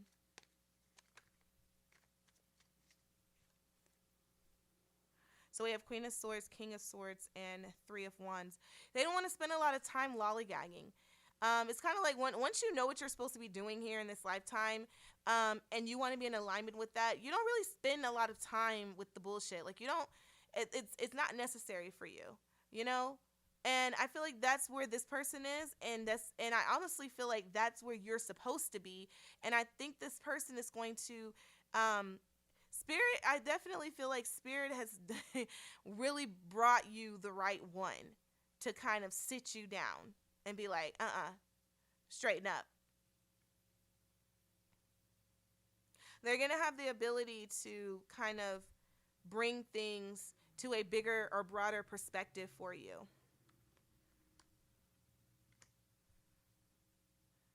Um,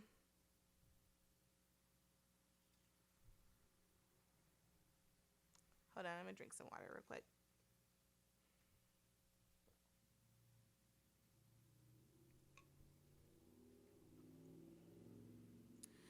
Um, I find with Eight of Swords here, uh, you're going to be challenged mentally. They're going to work with you mentally. I said earlier, I see them being an energy mover. Like they can see energies, they can see auras, they work with those kinds of they're a practitioner, as far as like being able to uh move energy out of body, like Reiki masters do.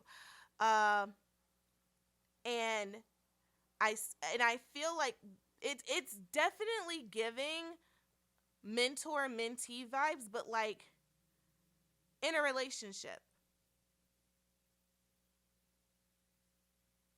And Wheel of Fortune came out, and I actually want to clarify, what is Wheel of Fortune about, Spirit? What did you want to be revealed with the Wheel of Fortune? Can I please get a clarifying card?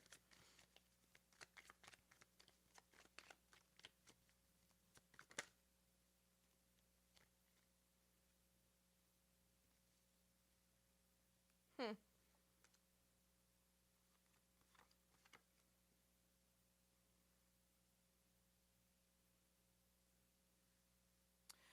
Wheel of Fortune clarified by Two of Pence in reverse, Three of Swords, and Five of Pentacles. Okay, so y'all know how I read. Y'all know I like to just give it how I see it. Are we even in focus? Oh God. I hope we've been in focus this whole time. Um, I don't necessarily know if this is a everlasting relationship. I do know this will probably be one of your most impactful relationships.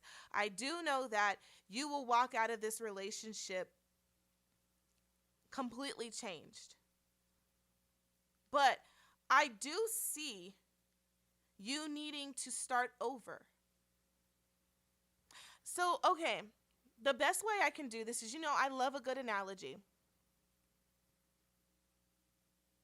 So, like Batman, right? Not the new one, because no.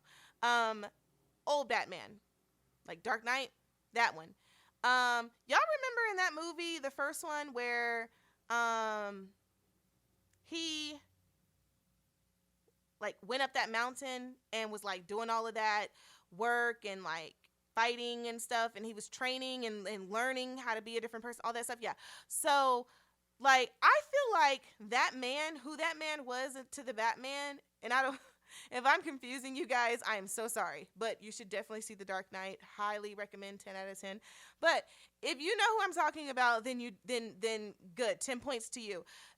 Like that man, how he was like teaching him, like how he was mentoring him. And then after his training was done, well, really after the place blew up, sorry, spoiler alert. Um Batman had to go home, right? And Batman, well, when Batman left, he wasn't Batman. When he came back, he was Batman, right? So he left Bruce Wayne, came back Batman. And they show this person who is now Batman. He has this new outlook on life, and he has this purpose now, and he's going straight forward with the alignment of like what he's supposed to do. And so he builds the entire Batman cave thing. I'm sorry, I'm not a DC person. I think it's the Bat Cave. I don't know. Sorry if I got it wrong. But he builds that out, and adds it to his mansion, and he's like, all right, I'm ready to be the superhero vigilante. But like he came back new, and he had to start over as a new person. And I see you guys doing that. But I see you guys appreciating the experience of the love of your life for that time, for that specific time. I see you appreciating it for what it was. I see you having nothing but love for that person.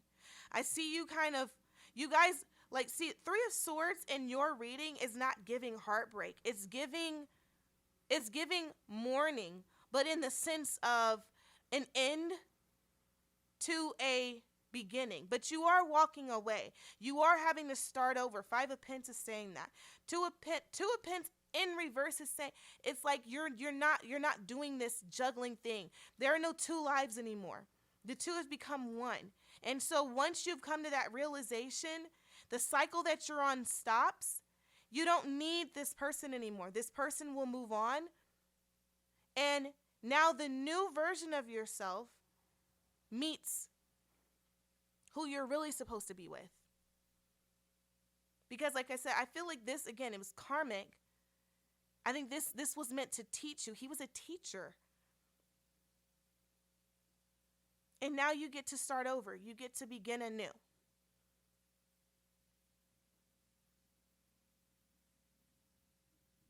So Ashe to that. That's going to be a beautiful story. If this reading resonated at any point, group 2, Ashe, Ashe, I'm so grateful for that. Thank you guys for watching. Please hit that subscribe button and that like button if you rock with me, if you like the reading, if you don't want to miss out on any notifications. I'm going to go ahead and go to your sister group, group 3, but I will see you guys in my next video, okay? Bye, guys. What is going on, group 3? Welcome to your reading. I hope you guys are well. I am so excited to give you guys your reading. We are talking about the love of your life here, okay? And group 1 and 2 was crazy. Okay, if you're curious, if you're nosy like I am, because sometimes I will do pick a cards where like I'll hear my reading from like the readers that I like to listen to. I'll get mine, and then because I'm nosy, I'll go back and watch like the other groups to see what they were told. I don't know if anybody else does that. If you do, comment down below. But anyway, you guys, I'm excited because I can't wait to see what the cards have in store for you. I keep forgetting to mention this, but each deck on this table that you see has an intention. Okay, so I'm going off of the intention every time I pull, but I'm also going to just be giving you channeled messages as always, and of course whatever spirit has for you guys, whether it's from the card or just what I'm hearing, just downloads, I'm going to give to you guys. So I'm gonna need incense soon because that's dwindling. But the card that you picked is love language. Okay. So first things first, I would suggest to you guys. I made these decks. This specific card, by the way, that's why it's on an index card. But so I know exactly what I was intending when I wrote that. And some of us are really sleeping on love language and understanding what that is and how that works, and our relationships really could stand to be better because of that. Because not just romantic relationships, but all relationships with people, is when you understand how that person receives love, or how they interpret love, um, then you kind of know what to do. Like you'll understand, like, oh, like they don't really do gifts. Like I'm thinking that they like gifts because I like gifts, but they don't. They actually like compliments. Or I'm always complimenting them and they feel kind of like uneasy about it. They're never really giving me what I thought, because I like compliments, so they should like them too. But actually, they just like to spend time with you. They just like to lay around with you. Or why are they always touching on me? Because they like physical touch. So like I would implore you guys, if you haven't done it before, look up the 5 love language quiz and do the love language quiz, and try to be as honest as you can with those questions, because knowing your love language can really, really strengthen the relationships you have with people, including the partner we're about to talk about. Okay? The love of your life. Let's go ahead and get started.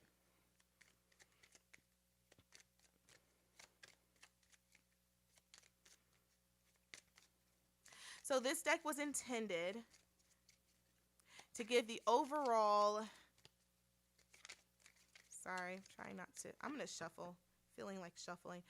This deck was intended to give the overall, like, energy,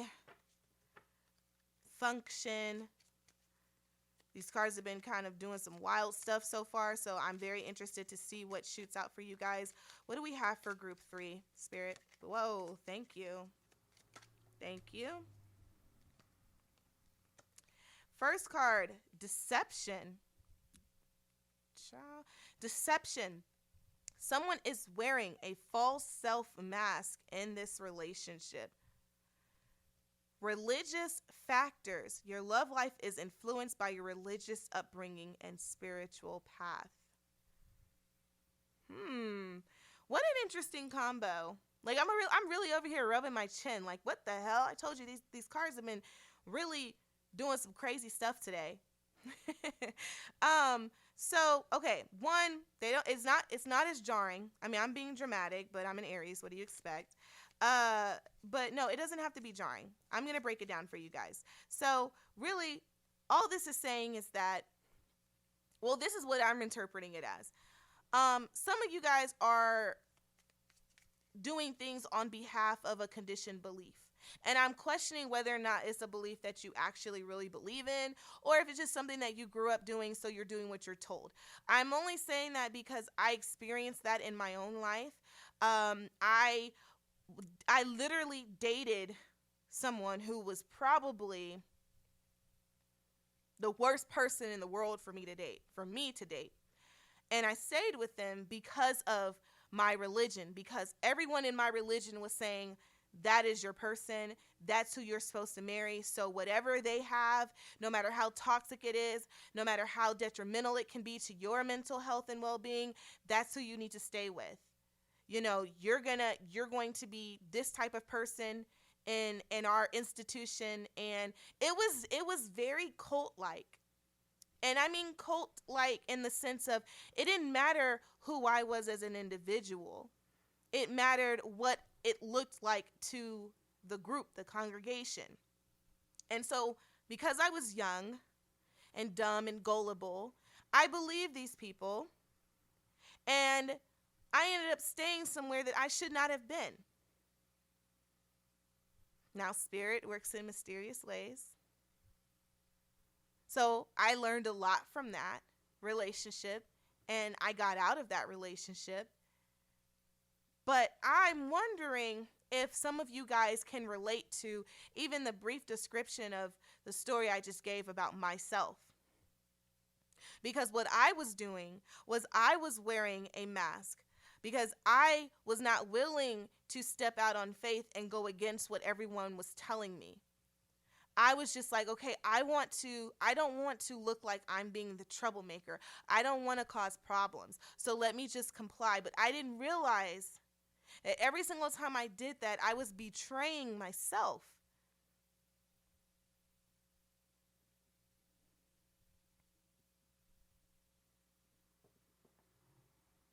And I wonder which one of you this is. I see I see someone, and this is how I'm interpreting it. I see either you or the love of your life, one of you guys walking away from their institution and being with the other person. So you may be walking away from your institution or your family to be with this person, or they may be doing that to be with you.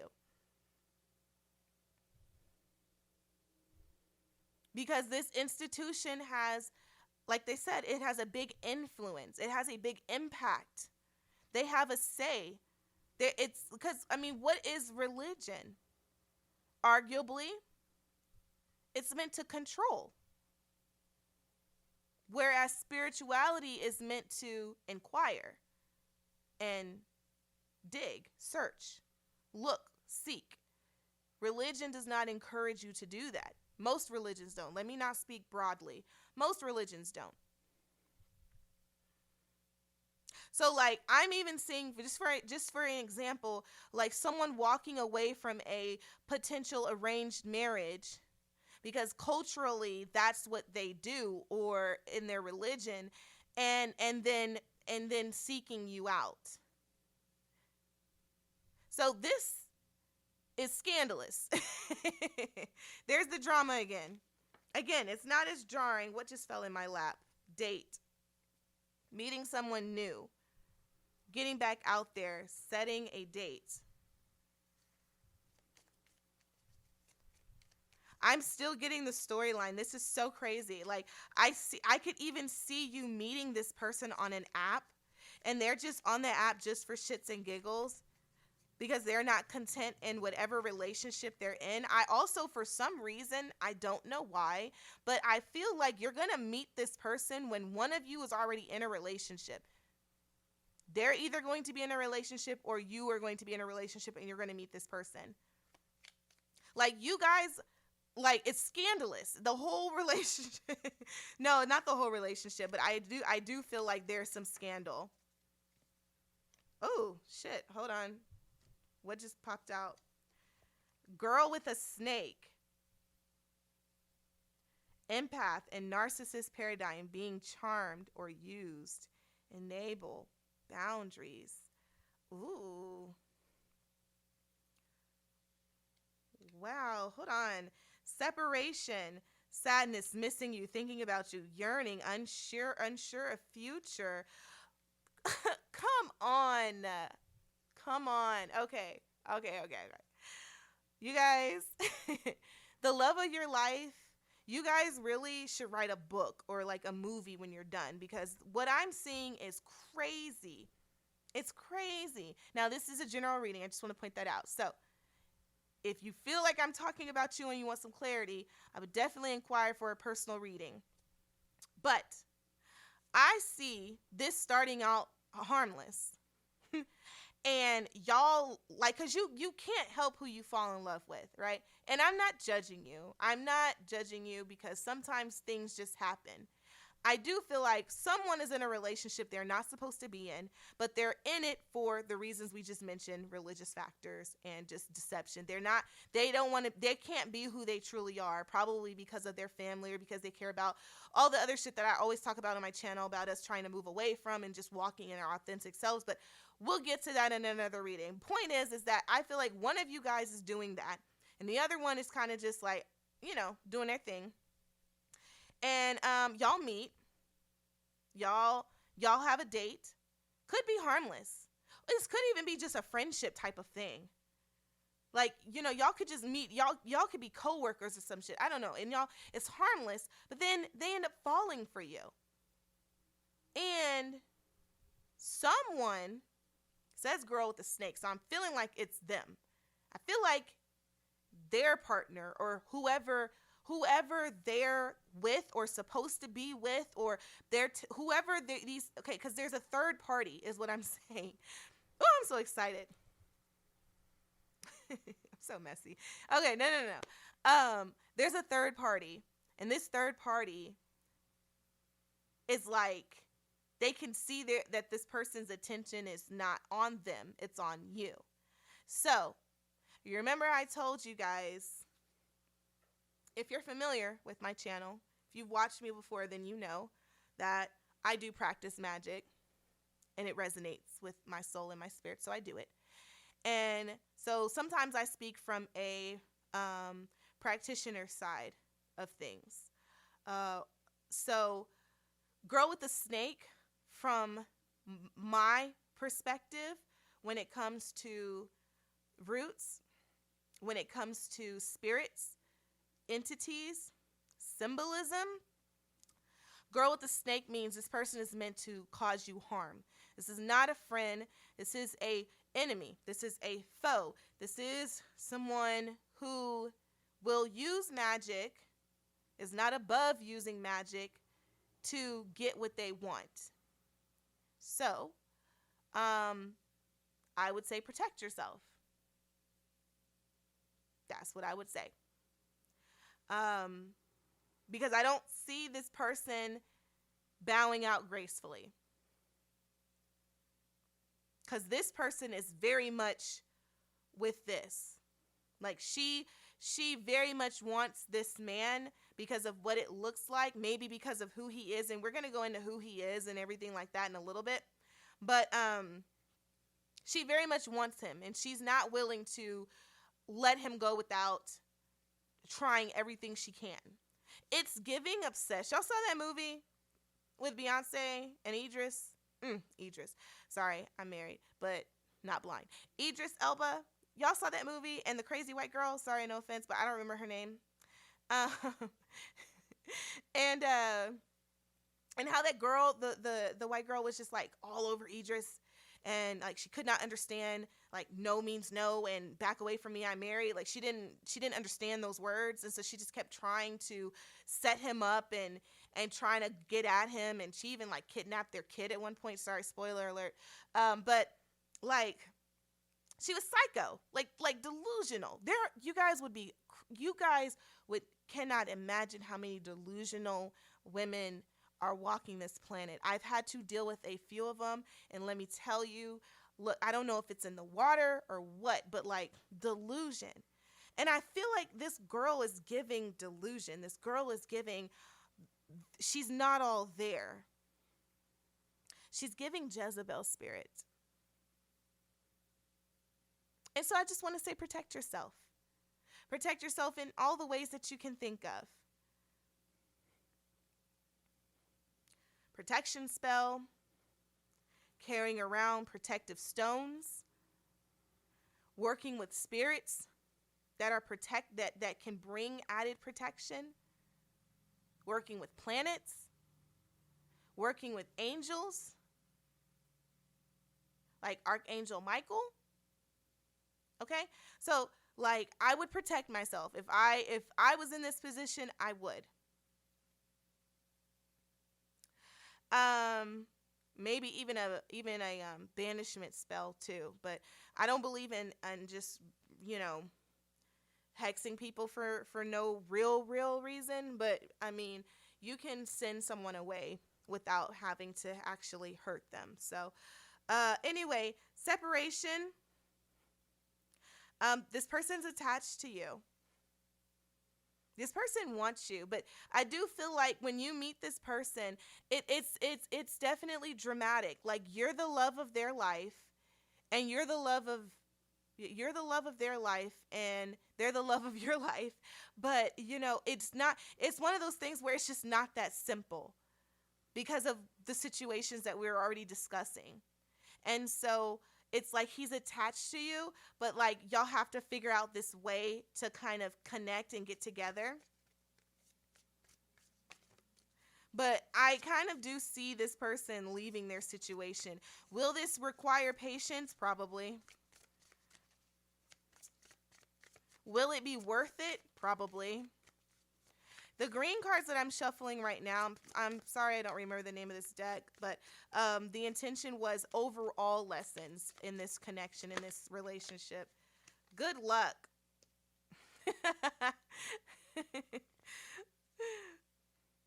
Spirit's like, good luck with this soap opera of a storyline.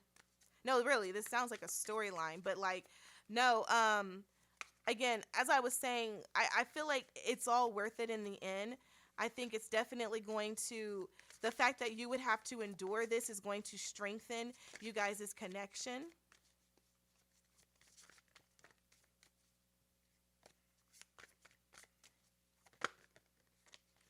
Here we go. Home and commitment. Ashe. Yeah, it'll be worth it. I mean, look, listen, I am in the best relationship of my life. Okay? And I'm just going to say that to the internet. I am so incredibly in love with my husband. Now, have we went through some shit?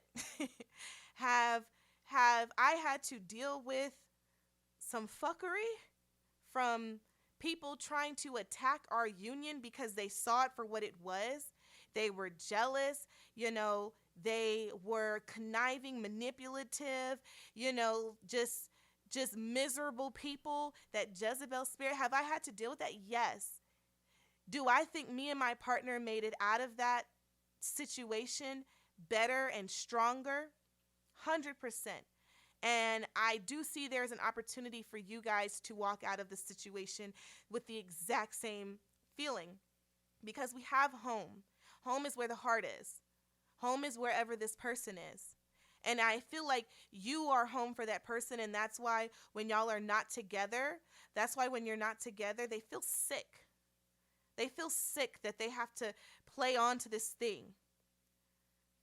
But for some reason, it feels like it's not that easy for them to walk away just yet. So I do feel like you're going to have to be patient, but the commitment is there. This person wants you. This person's not, you don't have to worry about the person, like, is he playing me? Is he playing both of us? No, he's not. He's not. It's complicated, boo. It's real complicated.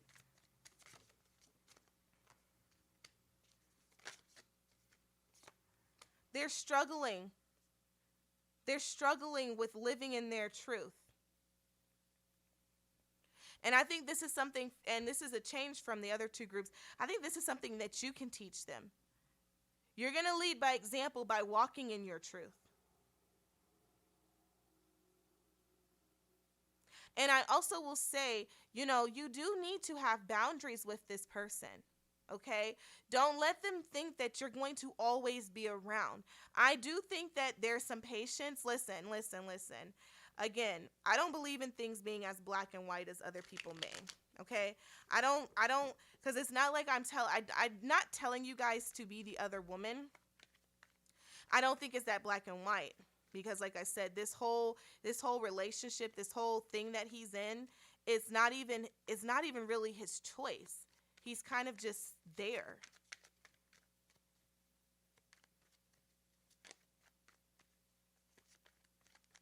Let's talk about him for a second, though. What kind of person is this, Spirit? What kind of person is this?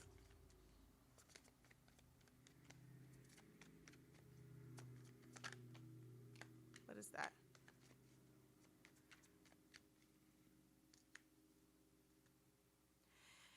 He's someone that has his hands full. He's someone that has his hands full. He is really going to go through it. And I think that he needs the support. Where this season is not going to be forever. I see that with the World card. And Six of Cups coming in is telling me this is very much something that I don't know why. This is so strange to me because I've never really read so specific, but I he's struggling with having to say goodbye to everything he's ever known.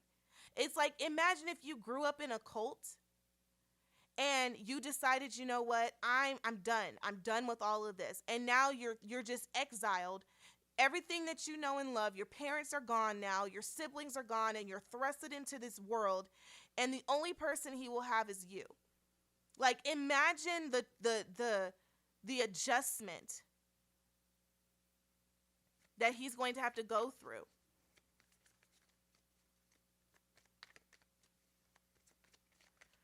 Like, honey, I feel like he's stressed. What else? What's going on with this dude? Can we get some more information on the kind of person he is?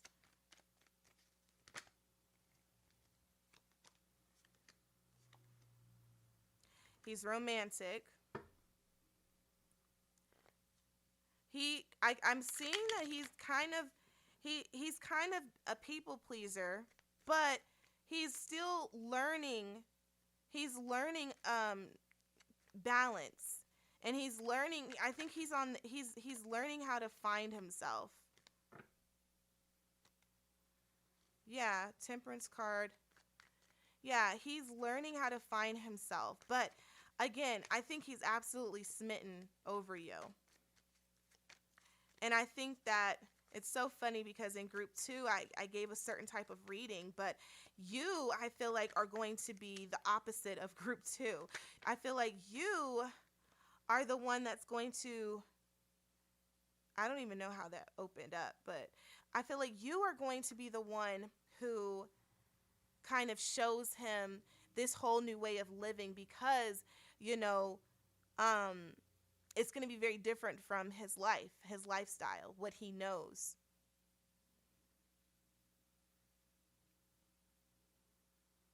I feel like he's for up until this point he's been very tied to his culture, whatever that is, and his culture has required a certain type of practice.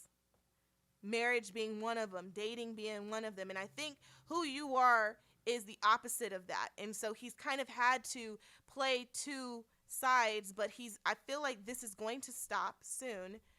The Emperor card is in reverse, so it's kind of like I feel like he's just going to come to the point where he's like, nope, I'm done. Yep, Ten of Swords. He's going to end it. He's tired.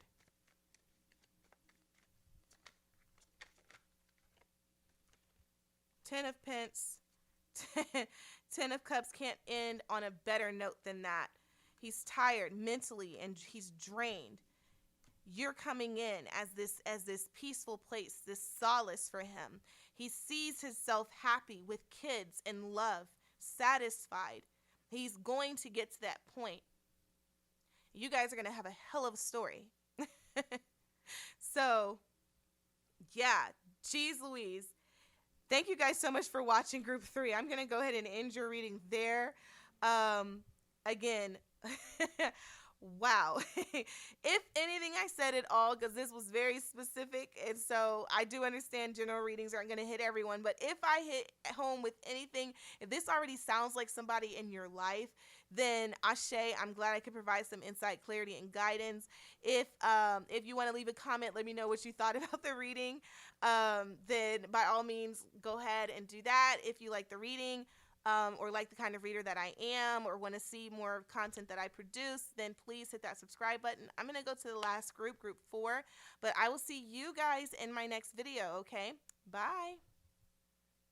What's going on at group 4? Welcome to your reading. Once again, like in the intro, I am here to tell you all about your love life, okay? The good, the bad, all the little little bitty stuff in between, the little details. I'm going to be going over all of that. Groups 1, 2, and 3 were crazy. There was just the most wild things uncovered and talked about and discussed. So if you're nosy like me, because sometimes I will watch my pick a card and then I'll go back and watch like another group's just to see what they said and how different it was from mine. If you're nosy, this is definitely the pick a card where you need to go and check the other group after you finish your read because it was crazy. Anyway, I want to let you guys know that each deck was individually picked for a specific intention. So I'll be going over those intentions in a little bit. But we're here to talk about the overall energy of the relationship, the lessons, who this person is, the details about this person. We're getting into all of that good stuff. So we're just going to go ahead and jump into it. So the first deck is I call this my bootleg Doreen Virtue deck. If you're new around these parts, that's what I call this. But this deck was intended to discuss the overall relationship, like the overall theme of the relationship. So, what do we have for group 4, please, Spirit? What do we have for group 4? What are the overall themes of the relationship? What can group 4 look forward to experiencing? What type of relationship, thank you, is this for group 4, please?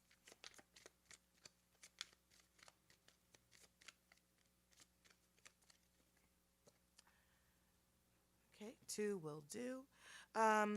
Also, before I go into these, this is actually the card that you picked. It says take a chance.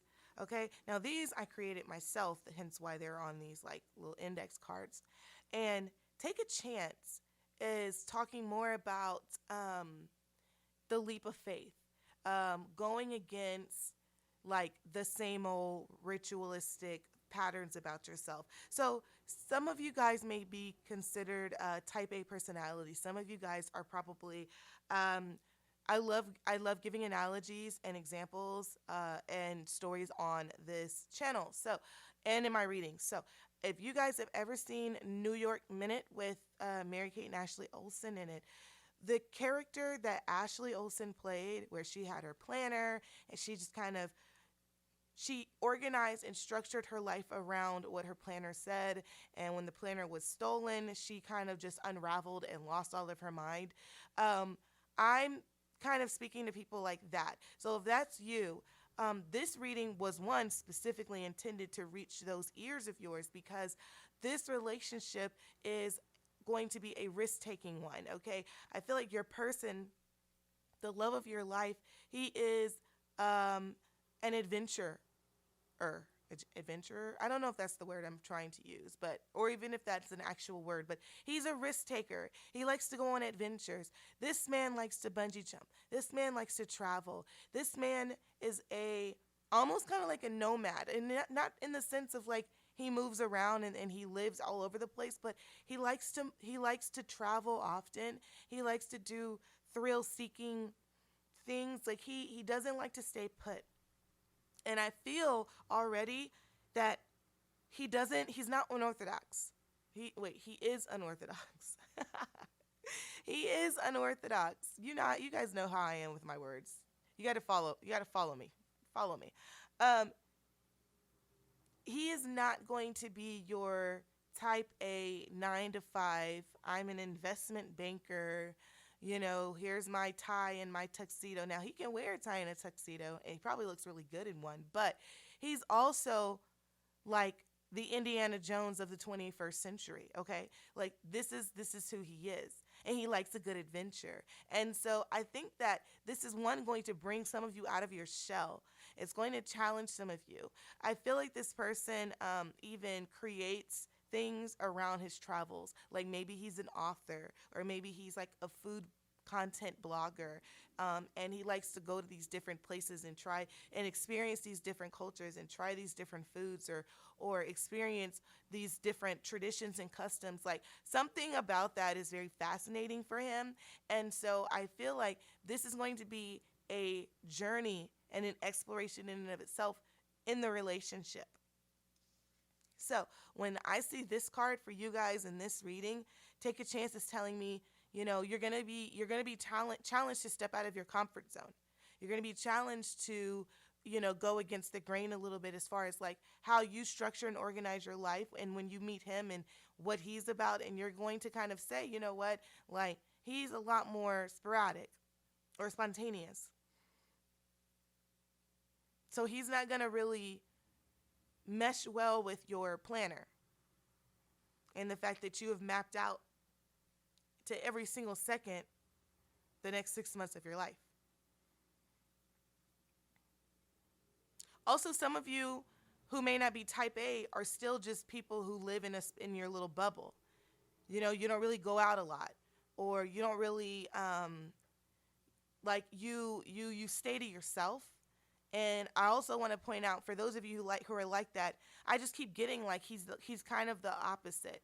Like that, not that he can't stay in, because he can, but part of what he does or who he is involves him being around other people. That's what I'm sensing.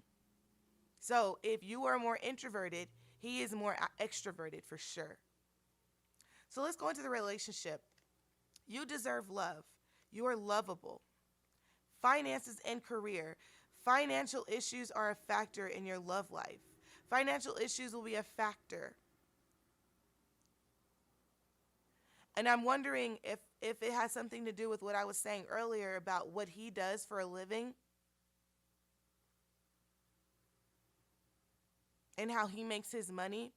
I think it's a little it's not as consistent or stable as you would like it to be. See, when you're a creator by trade, your money can sometimes do the up and down. You know, it's a lot different than just saying you work for a government. You okay? Sorry, my dog's choking back there.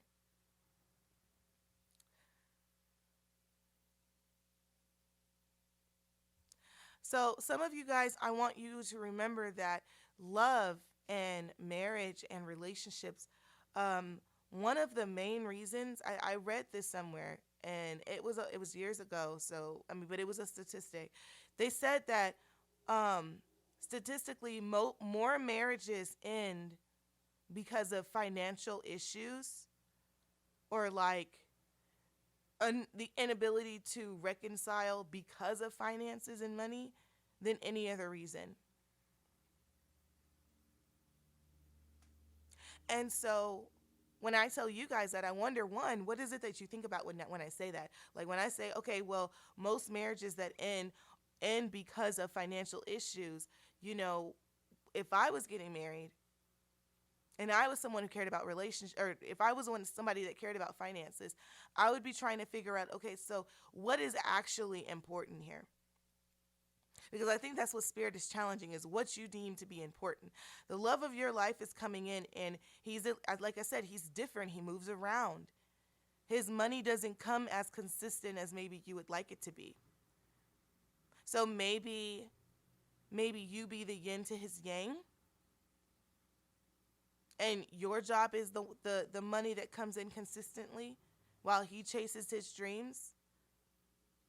Or maybe you join him, help him work hard. I don't know. So, for some reason, I feel like you would be better at managing the money than he would be.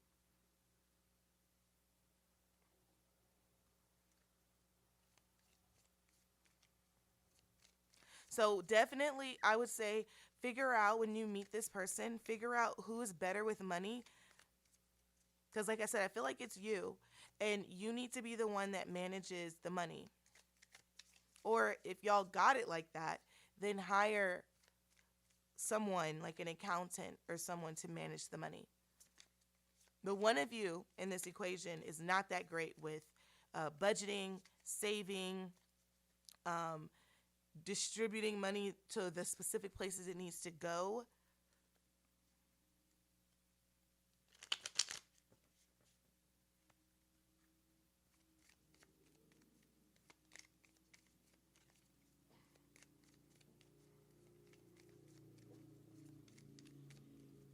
I feel like when you meet him, he is going to fall head over heels in love with you. I feel like you are going to hold back a little bit, but when he meets you, he's going to be all in. If you can hear my dog, excuse him. He's growling and barking. Well, not barking, but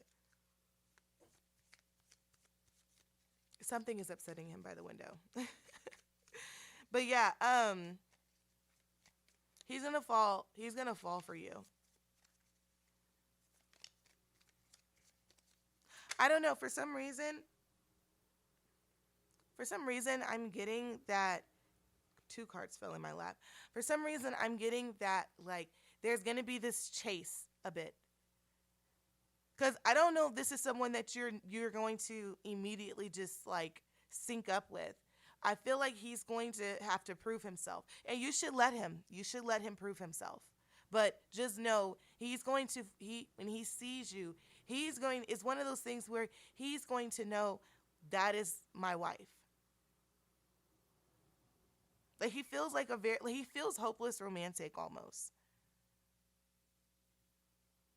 And again, it's so interesting because I don't know if you would consider yourself a hopeless romantic or just someone who, kind of just decides, well, it makes sense for me to seek out the next love of my life.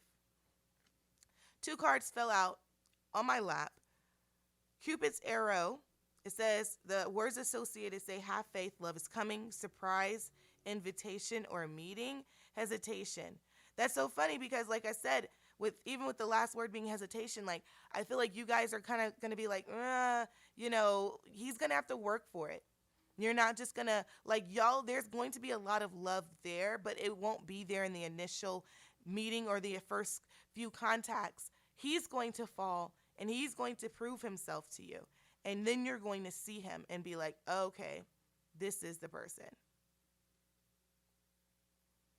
But I think that's also why that card comes out and why you picked it, because you will be taking a chance. He goes against everything that you wrote down on that piece of paper about your ideal person. So when take a chance comes and you remembering that you deserve love, and he's willing to give you the love that you deserve. And he's a hopeless romantic, so it can't hurt that he thinks the world of you.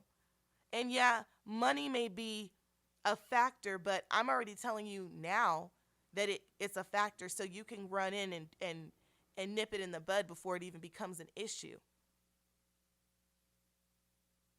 But Cupid's arrow, also, when you think of Cupid's arrow, you think of the little child with the bow and arrow that goes around like shooting arrows into people. When the arrow is shot into someone, they fall in love immediately. And I feel like that's going to be you. See, your person, the love of your life, when you meet him, he won't need Cupid's arrow, but he will be the one sending Cupid to you so that you can match him, so you can see in him what he sees in you. The other card, the chaser, it says, the chaser in a codependent relationship, fear of abandonment. Oh, God. One of you, it may be him, one of you, not maybe. I mean, energies can, I could be discussing it in him and see it in him, but it could be you. But I feel like it's him. But remember, I said one of you is going to fall immediately. The other one is going to take some time. That person's going to have to grow on them. So if it was you, if he was the one that fell head over heels and it was you that needed some time, he would be Tom and you would be Jerry.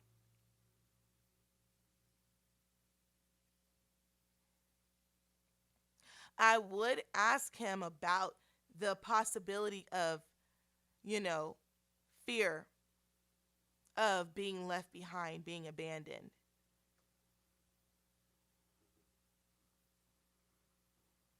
Like he seems like a very open person. And maybe the fear of abandonment is why I get this energy of him being so ready to pick up and go. Like maybe he doesn't like to be attached so much because people have left him. People have done him dirty.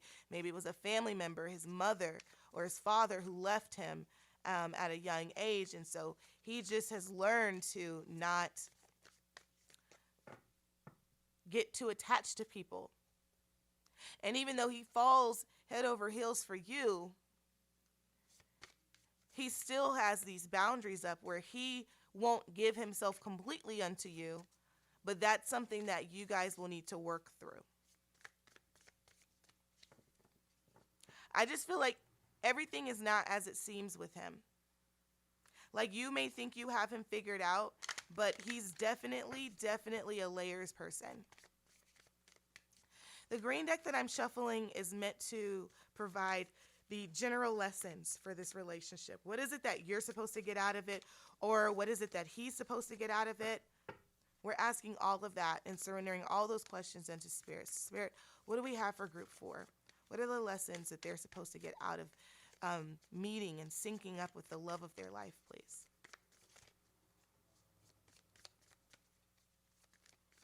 This deck is... Card doesn't want to go in. Clarity.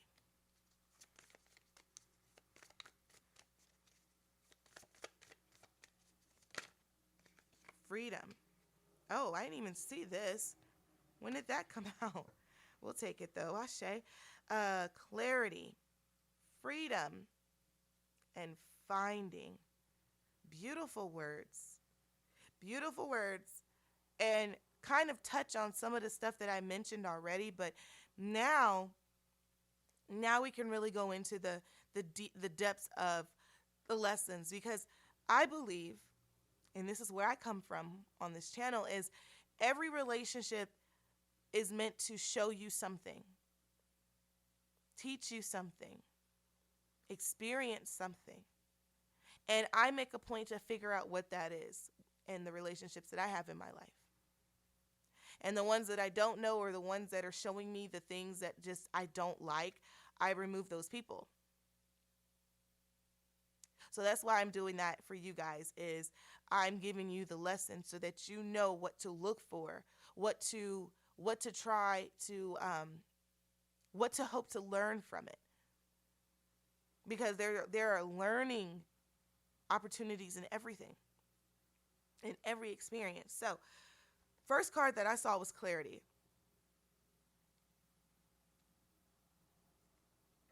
And I'm getting this feeling that you think that you have a lot of the way this world works figured out.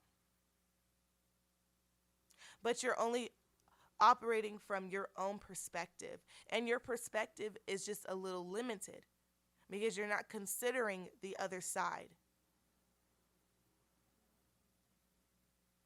Like, you know how some people will tell their story and they'll be like, well, this is the truth though. And then the other person will respond, well, the situation is just as this. It's your side and then that person's side and then the truth. There's 3 sides to every story.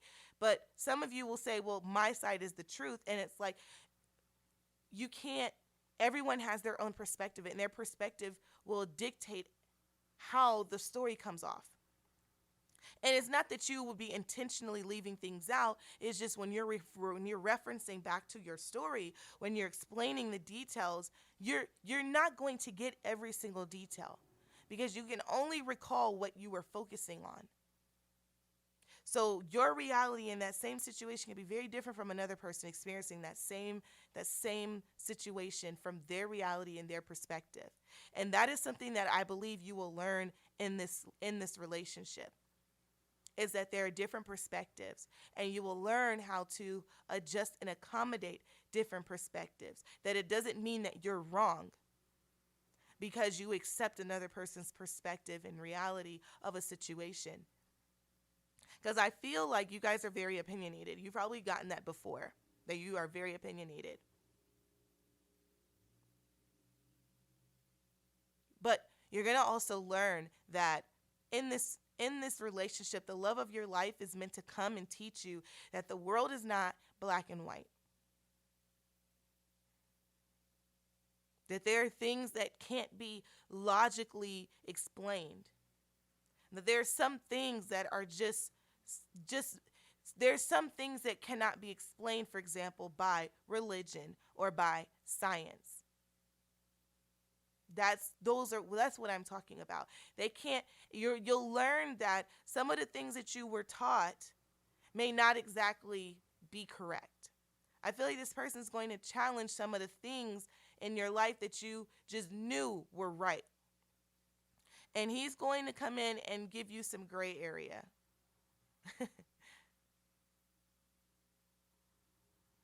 And I do feel like it's going to help you have more clarity. See, because clarity means you see things more clear. That's why they have this like crystal ball here. You can see things better because you're not wearing those rose-colored glasses. Freedom. Breaking away from something. I really feel like both of you guys are going to learn this. Because I feel like both of you guys are experiencing freedom in very different ways, and he can learn from you what freedom is, perhaps financial freedom. Because for some reason I am getting this feeling like you have you are better with money. You're probably really good in math, whereas he's really good in communication. He's really good with literature. But I also feel like you are more likely to sustain success financially because I feel like you're just, you're financially more responsible. And I feel like you can help him with that. And he can help you with freedom in the terms of the way that you live, your lifestyle. You branching out, you trying new things. Not being so predictable. Because I feel like you've limited yourself to this specific, well, like it's a bird cage. She's in a bird cage. And it's like he comes in and opens the door for you and says, it's okay to come out though. I feel like he's going to inspire you. That's kind of where I'm getting at. I feel like he's going to inspire you to try new things, to branch out more. It's so funny though, because I feel both of you guys are going to find yourselves or establish a deeper connection and relationship with your higher self in this relationship. It's just the first reading out of all of them where I feel like both of you guys are coming into this relationship as students and as teachers. He has so much to learn from you, and you have so much to learn from him. It's giving, and I don't like to throw this word around because of the way people respond, but it's giving twin flame. And not because of romance, and not because you have to be with this person or marry this person, but it's giving, he is like a mirror for you, and you are a mirror for him.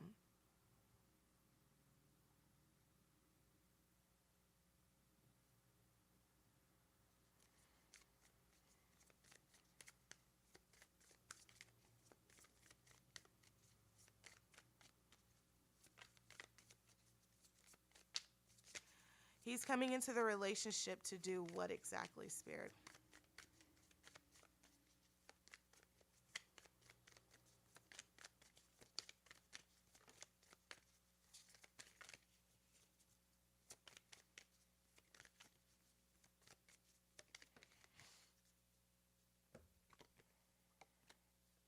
He's coming in to humble himself.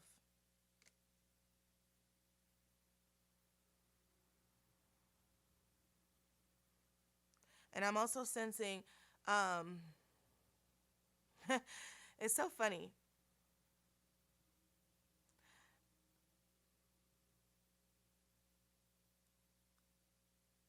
I feel like both of you guys are going to need to humble yourself and work together. Both of you will need to operate in integrity. Integrity means what you're doing behind closed doors in the dark. Is that the same thing? Or who you are over there, is that the same person you are over here? The things you'd be willing to do over there, would you be willing to do over here in front of him?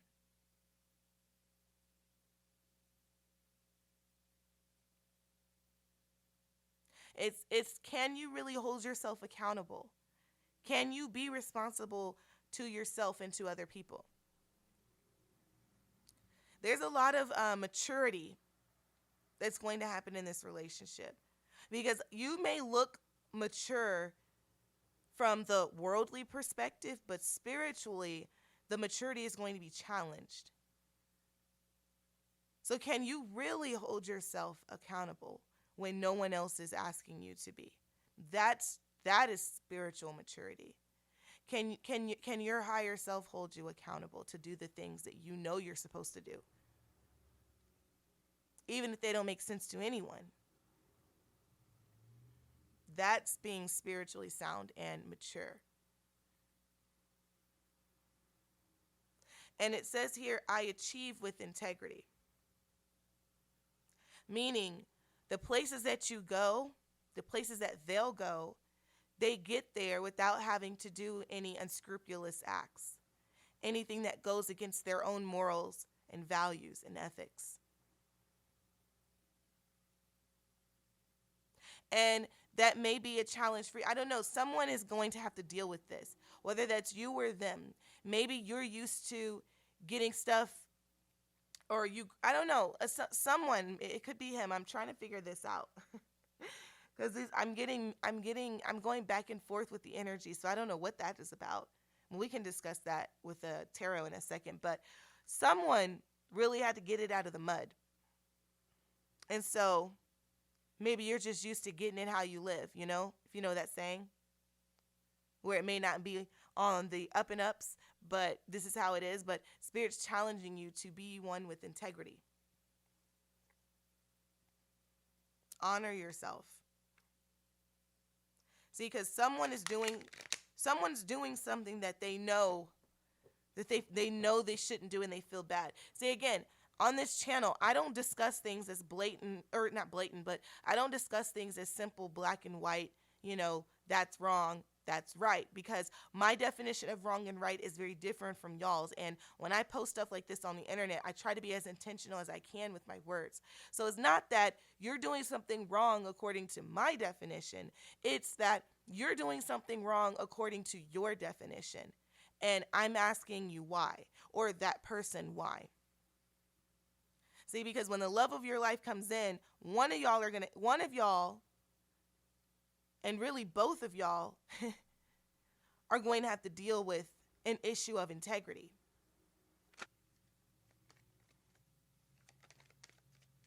All right, I feel better about that.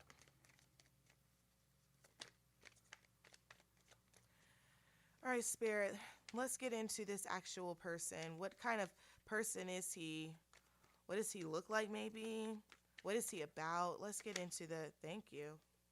Where is it?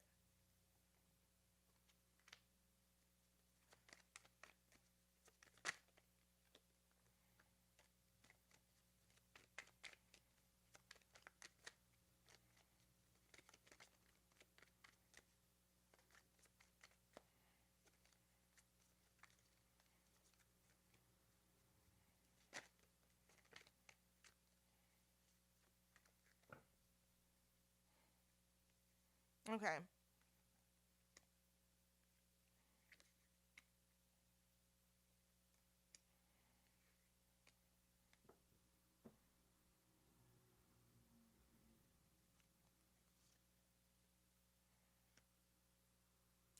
Okay, so yeah, I'm seeing this person kind of had a rough upbringing.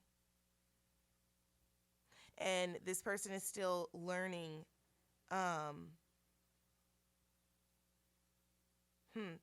He's definitely on his own spiritual journey, a spiritual journey that was started before you, but he's still learning about himself. He's still learning, like, what he's supposed to be doing, basically.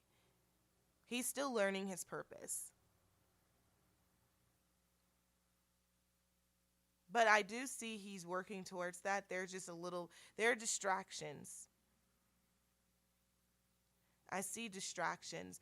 What he needs to do is take a second, do a timeout, maybe go on a retreat, spend some time alone, but he isn't doing that, probably because of what he does for work.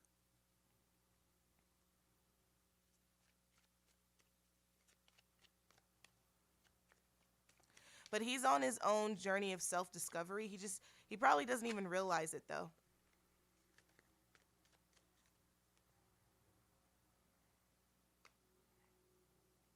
He probably doesn't even realize it.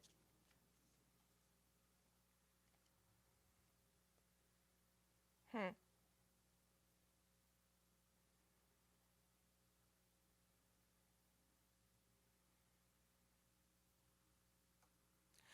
I feel like you come in and you remind him of someone that he cared a lot about when he was a child.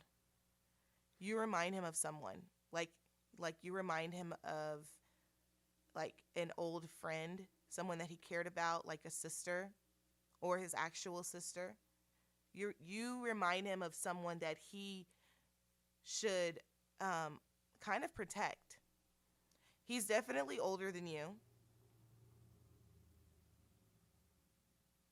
and I was pulling cards to clarify what this Six of Cups was about, and I feel like he feels like he needs to protect you because of maybe he wasn't able to protect that person. It's a very interesting story right here. Um, yeah, he feels like he didn't do what he felt he should have to protect whoever this person was. Maybe this person passed away. Maybe this person got seriously hurt. Maybe they no longer talk because of something that happened, but he definitely blames himself for it. I think he definitely is feels guilty over it. Huh. This is interesting. I'm getting this sense of like healing.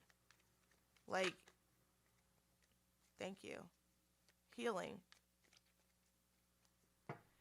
He's kind of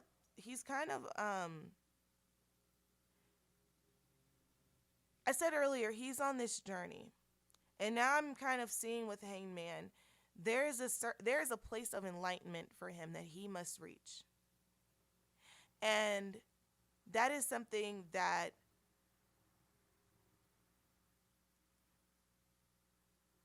I feel like as if what I'm saying resonates to this extent, because again, I do understand that this is a general reading, but if it does resonate and you want specifics, I'd highly suggest you get a private reading from your favorite tarot reader or reader in general.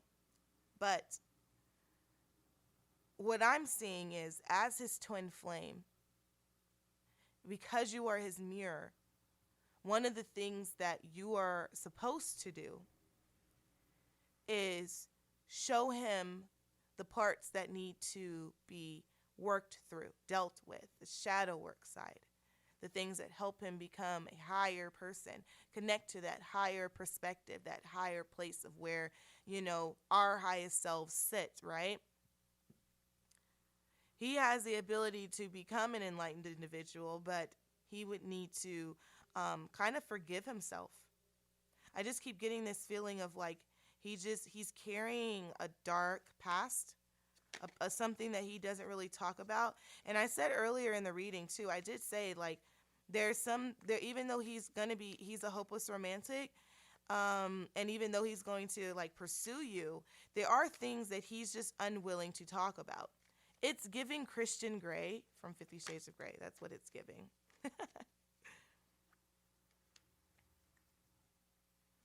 Yeah, Four of Pence. He's protective. He's probably cheap too.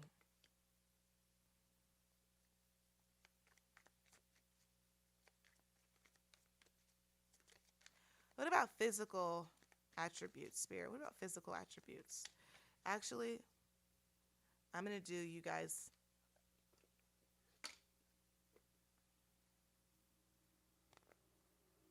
Yeah, I'm going to do you guys different than I did the other group.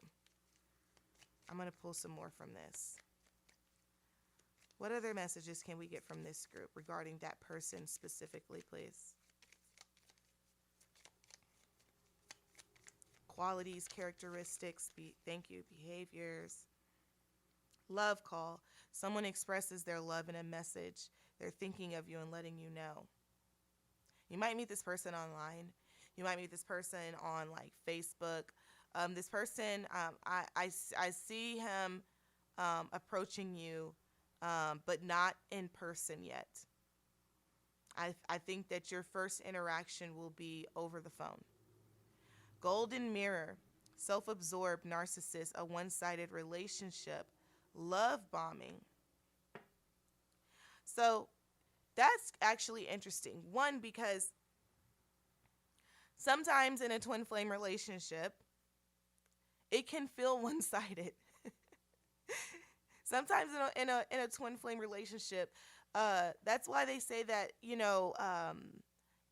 in the beginning you'll feel this sense of like cat and mouse, the chase of it all, like um one person's very interested, the other one's not, and then sometimes it'll even switch where that person then becomes interested and the other person no longer wants to be a part of it. There's so much that y'all can teach each other.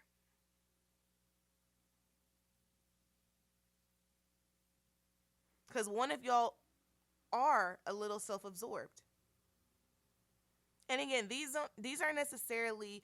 I'm not saying it to be in a negative place, but I'm shedding light on attributes that either you have, if we're being honest about ourselves, either you have self-absorbed narcissistic behaviors, and your partner is going to come in and work through those with you, or he has them and you are going to work through them with him. Why? Because as twin flames, you have an ability to do something that no other person has. It's a natural ability. He can see himself. You can show him himself. Now, I would highly, highly, highly suggest you, above every other group, that you guys learn how to construct safe places, safe spaces with one another, so that y'all can have these open, transparent conversations, and he doesn't have to feel like his guard has to be up. You establish a safe space so that the person you're talking to can lower their defenses and talk openly without fear of judgment or ridicule or persecution. See, because when the safe space is established, you are no longer the girlfriend or the wife. You are the confidant. You are the twin. You are the friend. You are the therapist. And as those people, you don't get to be in your feelings when they're being vulnerable with you, because it's not about you. It's about them. And when it's time for you to be in the hot seat within the safe space, he gets to be those things that I just listed. And he doesn't get to be in his feelings as the husband or as the boyfriend or the fiance. He doesn't get to be in his feelings over that. I also would strongly suggest you guys start out as friends. He's probably not going to want to, or whoever the chaser is, he's going to want to rush full in. And I'm telling you, as your reader slash, mentor, no, just really somebody who knows better, I would say really try to start out establishing a solid foundation of friendship. And by friendship, I mean establishing, like, feeling like I can be vulnerable with that person. If you are sleeping with this person before you feel like you can be open and honest and vulnerable with them, that is a problem. Don't do that. You need to be able to feel like you can trust this person.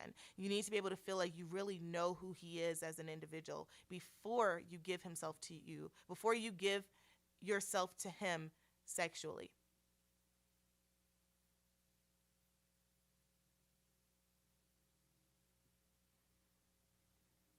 Any other messages for group 4?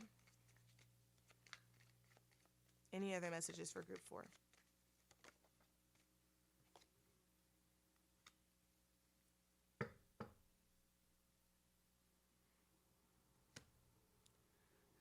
So we have 2 of Swords in reverse and 8 of Cups back of deck energy.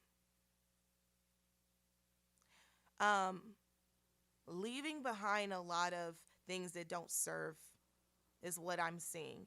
And deciding to do that is going to be one of the things that y'all encompass in your relationship. This relationship is going to be a whirlwind. But this relationship, out of all the other readings I did for this pick a card, this one, I feel like you guys will come out of this learning the most about yourselves. I could see both of you coming out of this relationship being extremely um operating from extremely high frequency and vibration. I see enlightenment. I see evolution. I see people walking in their purpose and having a partner that supports it. I see a a real genuine friendship being established here.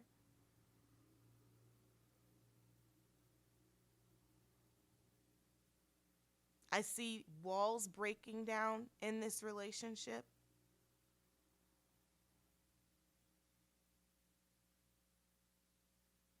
And I see that no matter what happens on the romantic side of y'all's connection, this love of your life is not necessarily just the romantic love of your life. I really feel like you are about to find your person. Whether y'all have sex for the rest of your life or not, you will have found your person. The person who sees you and appreciates you for who you are. The person who doesn't want anything from you. The person who can just be themselves around you and you can just be yourselves around them. Like I feel like you will have walked out of this situation with a life partner. Okay? So that is your reading, group 4. If this reading resonated at all and at any point, ashe, I'm grateful for that. Thank you guys so much for watching. If you like the kind of content I put out here, please hit that subscribe button, hit that like button as well, and let me know in the comments what you thought about this reading.